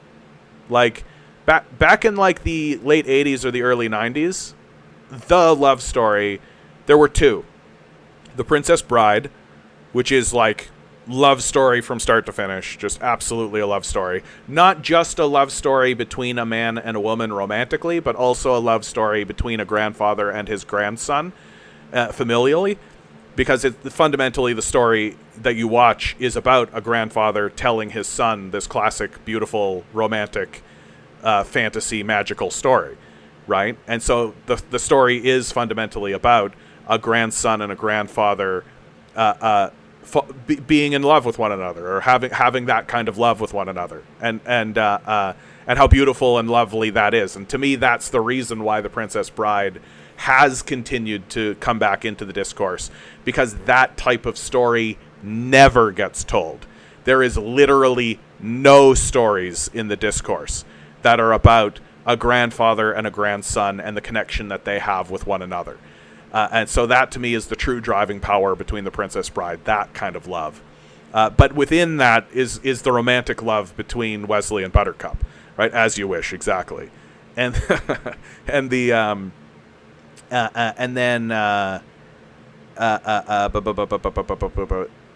you can kind of say that Up was sort of like that. Up was about an old man and a young man kind of coming to terms with one another, right? In the shadow of the death of his wife, which is very, like, brutal, but also it ended up being a very beautiful film because of it. You'll notice that in the story Up, literally everybody is a comedy relief character because the theme of the show is so dark. It's about an old man dealing with the death of his wife at the end of his life. Like, it's you're not getting much bleaker and much darker than that. And so literally everybody is comedy relief in that movie. And they pulled it off. Up was a great film. And then When Harry Met Sally. When Harry Met Sally was a true straight edge. No messing around. The point of this film is to tell a love story between these two characters. And there were a bunch of love stories that happened throughout the 90s. There was a Nicolas Cage one that was about a man who gave away some of the winnings of his lottery ticket. It was based on a true story. A man gave away some of the winnings. He said to a waitress, "I don't have a tip, but I have a lottery ticket, and if this lottery ticket wins, I'll share with you the winnings." And she said, "Sure." And then he won. And then he proceeded to give her some of the money. And then this ends up in turmoil with his own wife and blah, blah, blah. And then they end up in love with one another, right? It's a beautiful film. And then, of course, there's all the Tom Hanks, Meg Ryan films that come out during that period of time. You've Got Mail, Joe versus the Volcano, right? But like love stories have kind of dropped off the map. Even like adventure love stories, like Romancing the Stone. It's like a really great love story between two strong, powerful, like this is what drives me crazy about the modern discourse, right? Everybody's like, we need strong, powerful, independent women in media. And I'm like, Romancing the Stone, like Kathleen Turner was just like, Kathleen Turner was like not fucking around. Like she was not a pushover.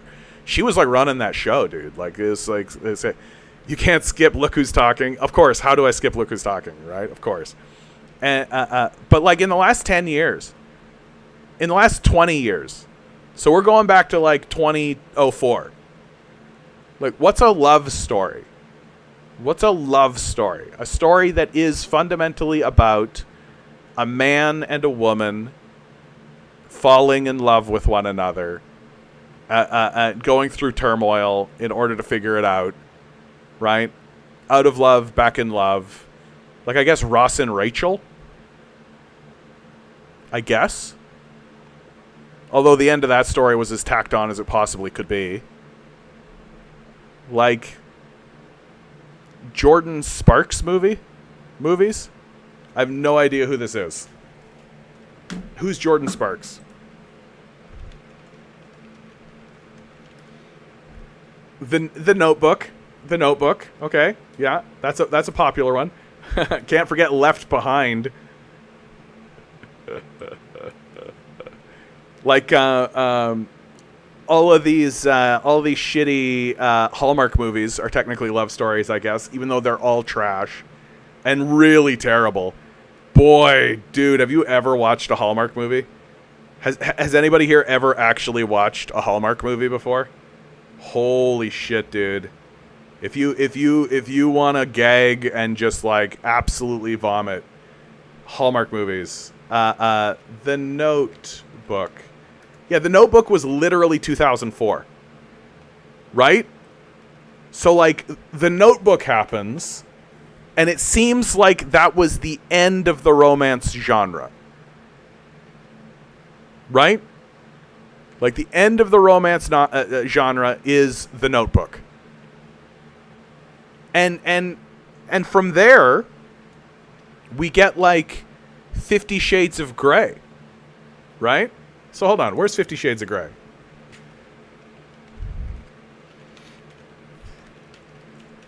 Hitch? Is Hitch? Hold on. This is 2015. So between 2004 and 2015, Twilight, Twilight.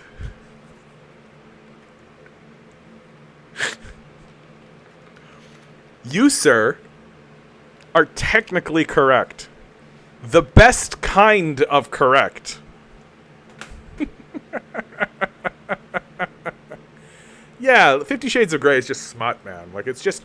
All 50 Shades of Grey actually was it was a bunch of, like, Christian Midwestern housewives looking at one another being like, it's okay that we're into this, right?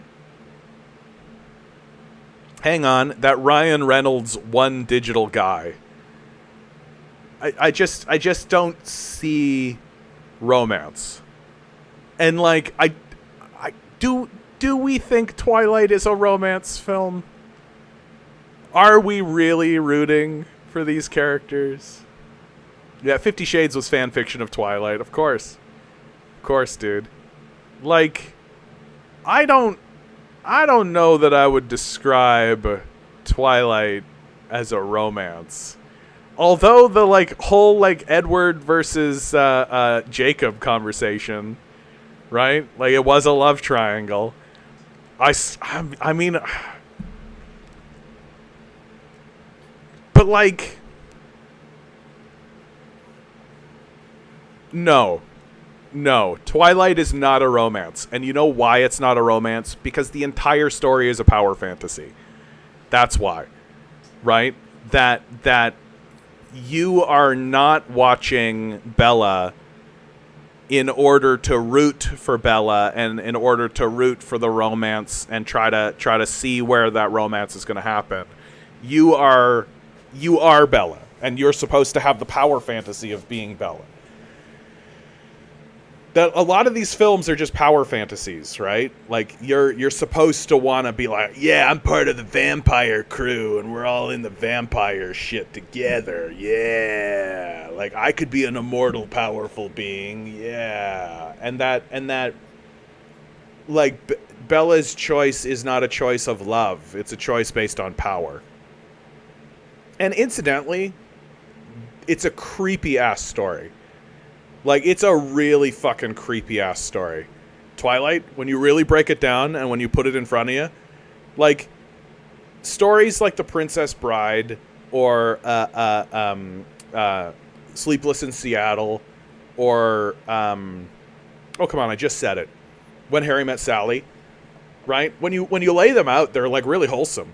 They're really lovely, right? Like, you're really rooting for these guys. Yeah. Well, are these kids going to get this figured out? Right? A lot of it is about their own personal growth and their own kind of, like, figuring out how to love each other, right? Which is, like, extremely relatable, but also kind of like, and most love stories have an element of the protagonists needing to grow up, right? Which I think that, like, we could really use that these days. I think that there is a lot of, like, the desire, like, that love is not merely a value judgment. It's not an exchange of it's not like you're trading it's not like you're trading wealth with one another. It's not like you're trading tokens with one another, right? Like if you really want to have a good relationship with somebody, you've got to grow up. And you've got to accept that, you know, you're a fallible person and that you have to put it in as much as they have to put it in. Brokeback Mountain. Yeah. Mono Cabbage. Have I ever seen Mono Cabbage here? Have I read Twilight? No. I will admit, I started to watch Twilight out of curiosity, and I gotta tell you, I got fucking bored. I got so goddamn bored, dude. Like, when they were staring at one another, right? So they're staring at one another, and then they just keep staring at one another. And I was like, surely they're not going to stare at one another for, like, 10 minutes. And we're just going to get shot after shot after shot after shot after shot after shot after shot of them just staring at each other, right?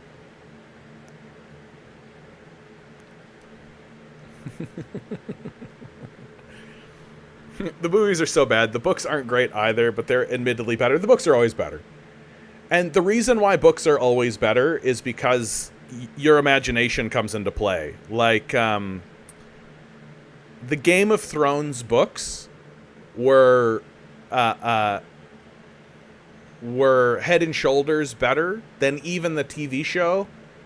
Even the TV show, when it was good, right? The first 4 seasons of Game of Thrones was really good because it was sticking with the book, right? It wasn't rushing to close it out so that they could start working for Disney. And so it was a real labor of love. And even then, the books were still better. And the reason why the books were better is because your imagination will only take you as far as you want to go, right? So you can read something like the man walked up to Jamie and he felt the sword come down on his wrist, right? And so your imagination, you understand that Jamie lost his hand. Spoiler alert. You understand that Jamie lost his hand, right? And it doesn't matter how visceral he describes it. Your imagination's only going to take you as far as you want to go with that, right? And so usually your imagination will only take you to as far as you're comfortable with, and then you'll carry on. Whereas in film and television, what happens on the screen is what happens. And how it's presented to you, there's no imagination. And so most storytellers, through time, have understood that the best thing to do when you encounter extremely violent scenes and extremely violent situations is to infer it, right? Grab the arm, put it down, up comes the blade, and then you get like a shadow on a wall or the guy's back as he brings it down and you hear Jamie scream, right? Like that's how it's usually done, because good storytellers understand that your imagination fills in the blanks and that it's not about the gore or the grizzle, and it's not about getting you to look away and this like, oh my god, unless that's the point of what you're doing, and that's fine. And so, but Game of Thrones would really show it. Like, what I watched something recently. What was it I watched? Where, oh, it was Sandman. I'm going through Sandman again, and it's great to go through Sandman now that I've already watched it once, because I don't have that like, Sandman's gonna be so bad, they're gonna ruin Sandman, it's gonna be terrible. Now that I know that they didn't, I'm going through it again, and I'm like, this is great. Sandman's great. I think everybody should watch Sandman. It's super good. And there's spoilers, I guess, but there's a character that gets a magical item, and the magical item protects him from evil or damage. And so when people try to do damage to him, it bounces back and it hits them in a big visceral way. It like rips them apart. And so the first time it happens, they show it happening. And it's like, oh! It's like as gory as anything that's in a Mortal Kombat game, right? Just like straight up like rib cage and blood and the heart comes out and all that kind of stuff. So the first time it happens, it's like, whoa! But it keeps happening several times. Like there are several times where it happens. But every time after that first time, they do this cutaway thing where the people are about to shoot, and then they cut away, and then they shoot, and then there's blood splatter that you see on a window or something. So the storytellers there understood that let's show it to them the first time to really put it in their head what this is and what this looks like. And then every single time after that, it'll be their imagination that does the work, right? And their imagination will do a better job than we ever could because we've established it. So once it's established, we don't need to reestablish it. And that's really strong storytelling. That's really good. When you've got like a special magical thing, you can show it once, and then you can just let the audience do with it as they will. And Sandman's definitely worth a good watch. Yeah, Big Birdo writes, why were they staring for 10 minutes? They were staring at each other, right? With this like infatuated love kind of thing. Although their relationship couldn't be creepier. She's like a teenager, like a 16, 17-year-old, and he's like 153. He's a 153-year-old sparkle vampire. Couldn't be creepier. Just like, what's the lesson? What are we teaching here? Demand better, how you doing? Although, I'll tell you this, Twilight was worth it just to see the kids that grew up reading Twilight and watching the movies circle back around on it and realize how bad they were. Just realize how bad they were. I'm here for that. Every so often I see that on social media where somebody's like, guys, I just started rewatching Twilight again. I'm 28 now. I loved this when I was 14. I had the posters. I had the t-shirts. I was Team Jacob, and I would defend it, and I would have big arguments and screaming matches. Me and my sister had a fist fight over it once. And I want to record now to my parents. I'm deeply, deeply sorry. I'm deeply, deeply sorry that you had to go through all of that. I'm rewatching these movies. Not worth the effort.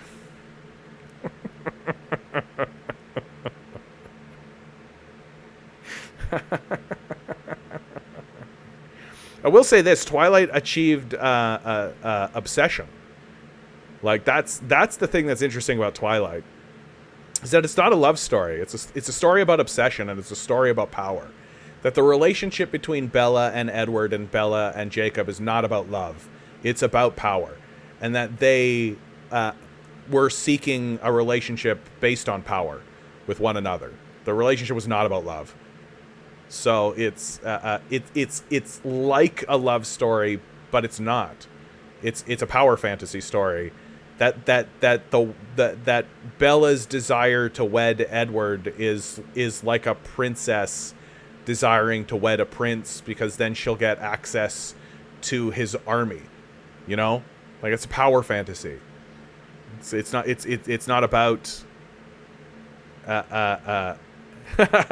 Mono Cabbage is just like, Twilight literally is a love story. I'm begging you, read. I'm not reading Twilight, bro. Not like 0% chance. You would have to pay me, right? And you'd have to pay me by the hour, right?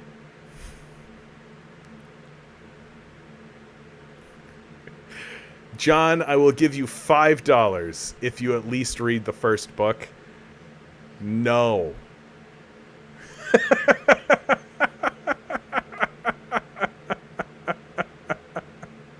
Like, that's a no from me, dog.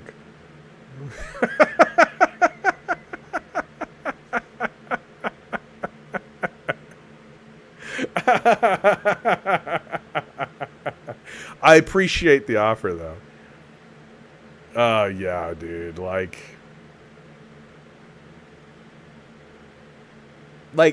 I think that Twilight exists because it piggybacked off of the Harry Potter fandom.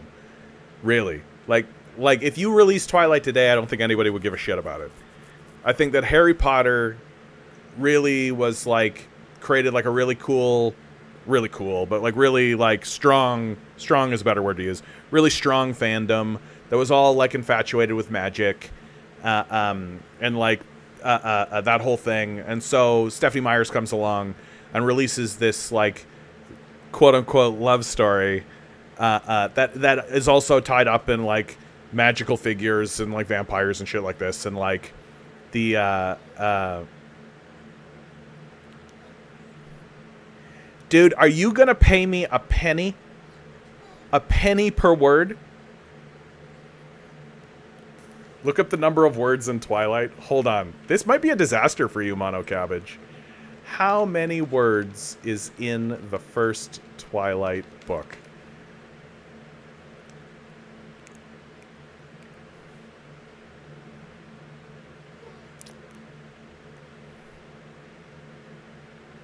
You sure? You sure? You sure? You sure you want to pay me $1,300 to read Twilight?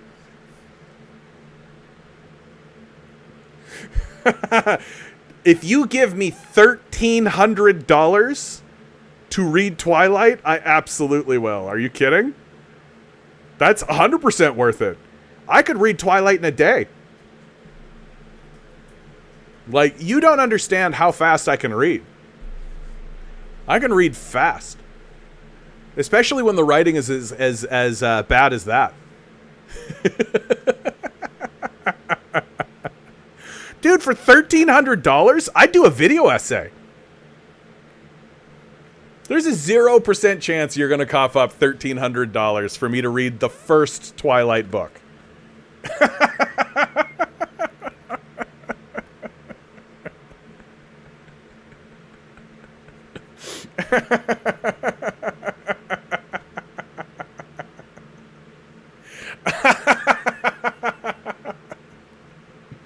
Mono Cabbage turns around, just like straight up does a $1,300 donation right now. Says, read it. Forces me. I read the Twilight book. I do a video essay on the Twilight book. It blows up on the internet. It's like the most popular thing I've ever made. And now all of a sudden I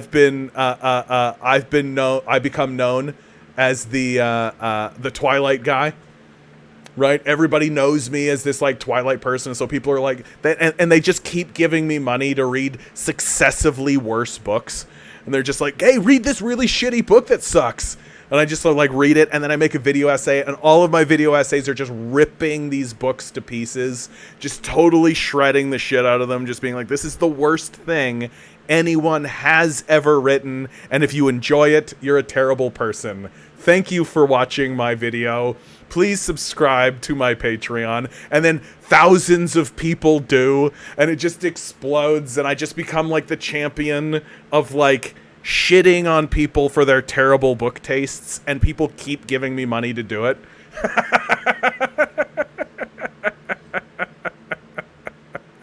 Oh yeah, no, we're definitely gonna do this through like a PayPal thing. Like we're gonna do that. Like we're not, you're not gonna do it this way. Look,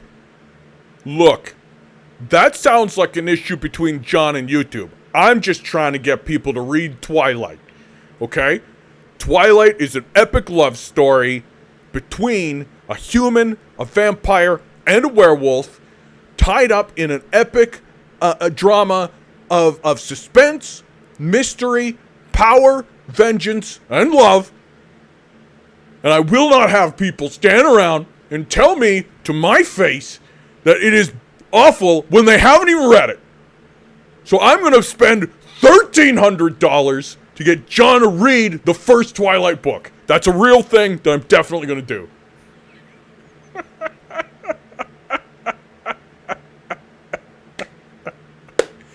Oh.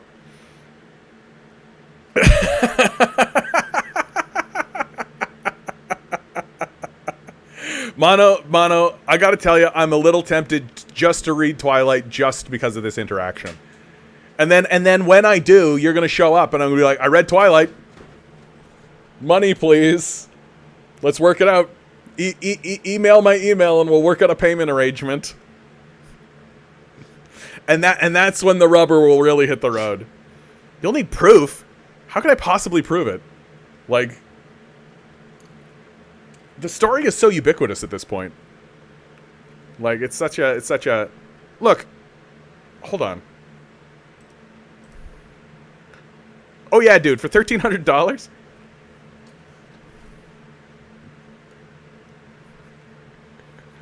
I have to admit, you've actually kind of got me a little intrigued, but I'm worried that that's my ADHD.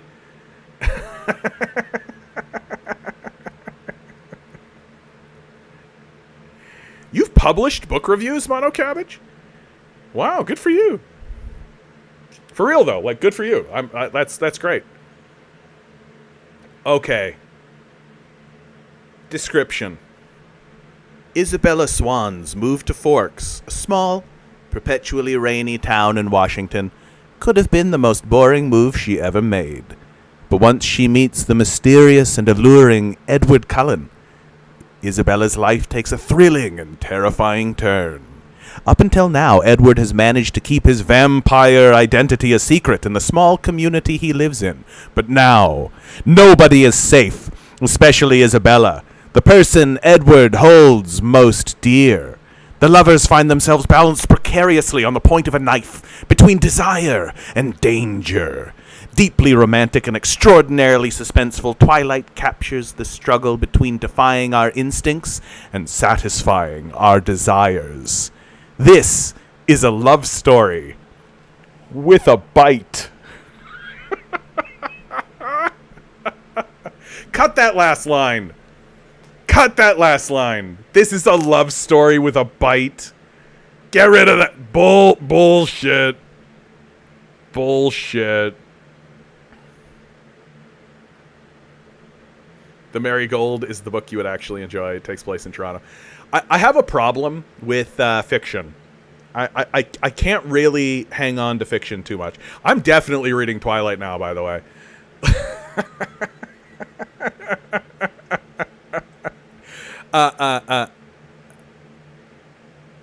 I have a problem with fiction, though. And the problem is that I really struggle to connect. First of all, fiction storytellers are very bad these days. But reality is so much more interesting, right? And like, fiction is about escapism, and I tend to find that I don't really get into.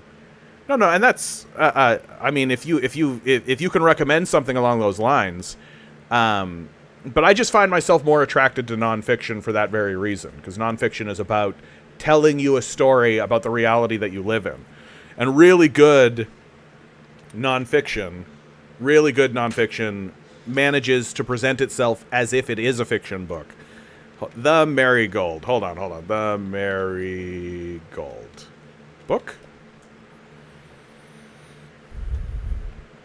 3.4 out of 5, 3.7 out of 5. Yeah, that's pretty decent.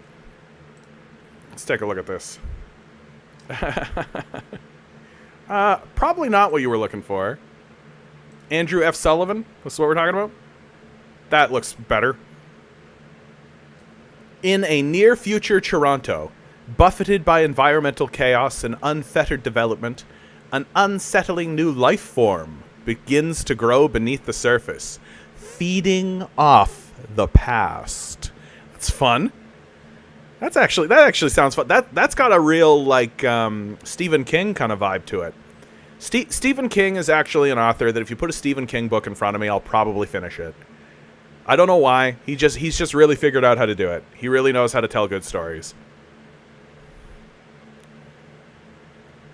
Fighting the evil empire is happening right now all over the world. I don't need to read about it. I'm watching it. Yeah, just me. I feel that in my soul. What you just said right there, right? And like,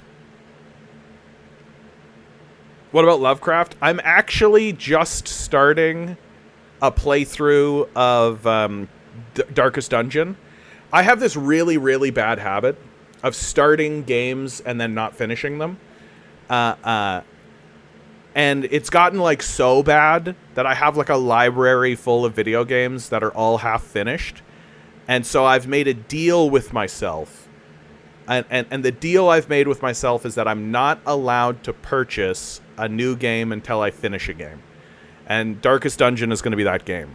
And I like, what I like about Darkest Dungeon is that Lovecraftian feel, the clear love that was put into that game in order to capture that feel and capture the idea of claustrophobia. Like I think a big reason why I never really finished that, like, you know what the actual reason why I never finished that game is that, and this is something I've got to get over.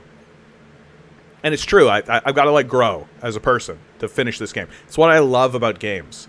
Games say to you, sometimes you can just finish this because you're not good enough. You can't finish it because you can't finish it. And it won't matter how hard you try. The game will win. And there are some games out there that are like that. It's like, too bad. Right? I think there's a lot of FromSoft games are like that.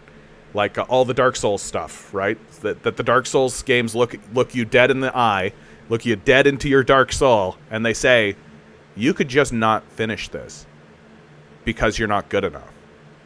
That's what I really love about video games, is just they say that they give you this feeling of like, you is it worth it to you?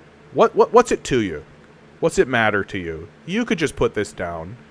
And there is this temptation, I think, to do just that, to say like, this game's too hard, I'm not going to bother. But I've heard people articulate it, and I've come to believe it in myself, which is that if you start giving up when things get hard in a game, then you can give up when things get hard in your life. And giving up on a game because it's getting too hard, it is a betrayal of yourself, that you've got to finish it. You have to. You owe it to yourself to finish the game. And you won't, and do not move on until you do. And so I'm going to start taking that attitude, because I have put a couple of games down specifically for that reason. And Darkest Dungeons, but the reason why I put Darkest Dungeons down, I don't know if you guys know Darkest Dungeons. Darkest Dungeon is it's like it's a dungeon crawler / squad management game. That's how I would define it. And it's all in this like Lovecraftian. It's in this very well executed Lovecraftian setting. I prefer the first one over the second one. I never played the second one. I took a look at it and I thought to myself, this looks like a money grab. And the reviews say otherwise, that it's still a good game, but I want to finish the first one first. I know. There are so many games now, yeah. We have access to so much more now, I also feel, without the time for it all. Of course, right? Everything's become so niche, right? Like literally games exist. There's one game that exists that literally exists for you to specifically just walk around and waste time in it. And the point of the game is that you're just walking around wasting time.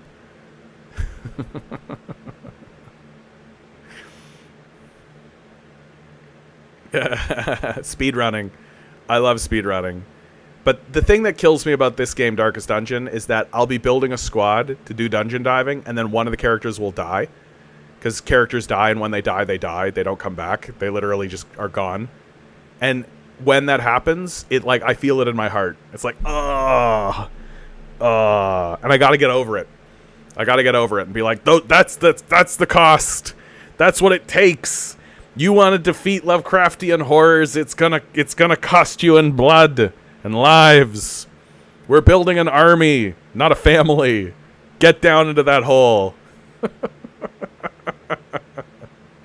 All right, with that, guys, I'm an hour over.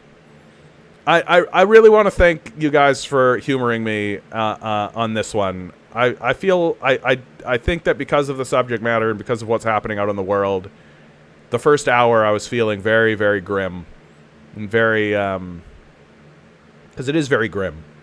It's very grim what's happening, and I'm glad that I played some music, and I'm glad that I talked about some movies and shit. I'm glad that you guys were here. And I'm so grateful. Every single time, I'm so grateful that there are people out there who are listening, who are like, share, subscribe, right, do all that shit. Yeah, always remember, each and every one of you is a quantum being, walking around in quantum energy. These billionaires are spending hundreds of billions of dollars in the hopes you'll never realize it. You'll just stay the good little commodity they need you to be. Rebel. Revolt. Repent. Good luck. We're gonna need it.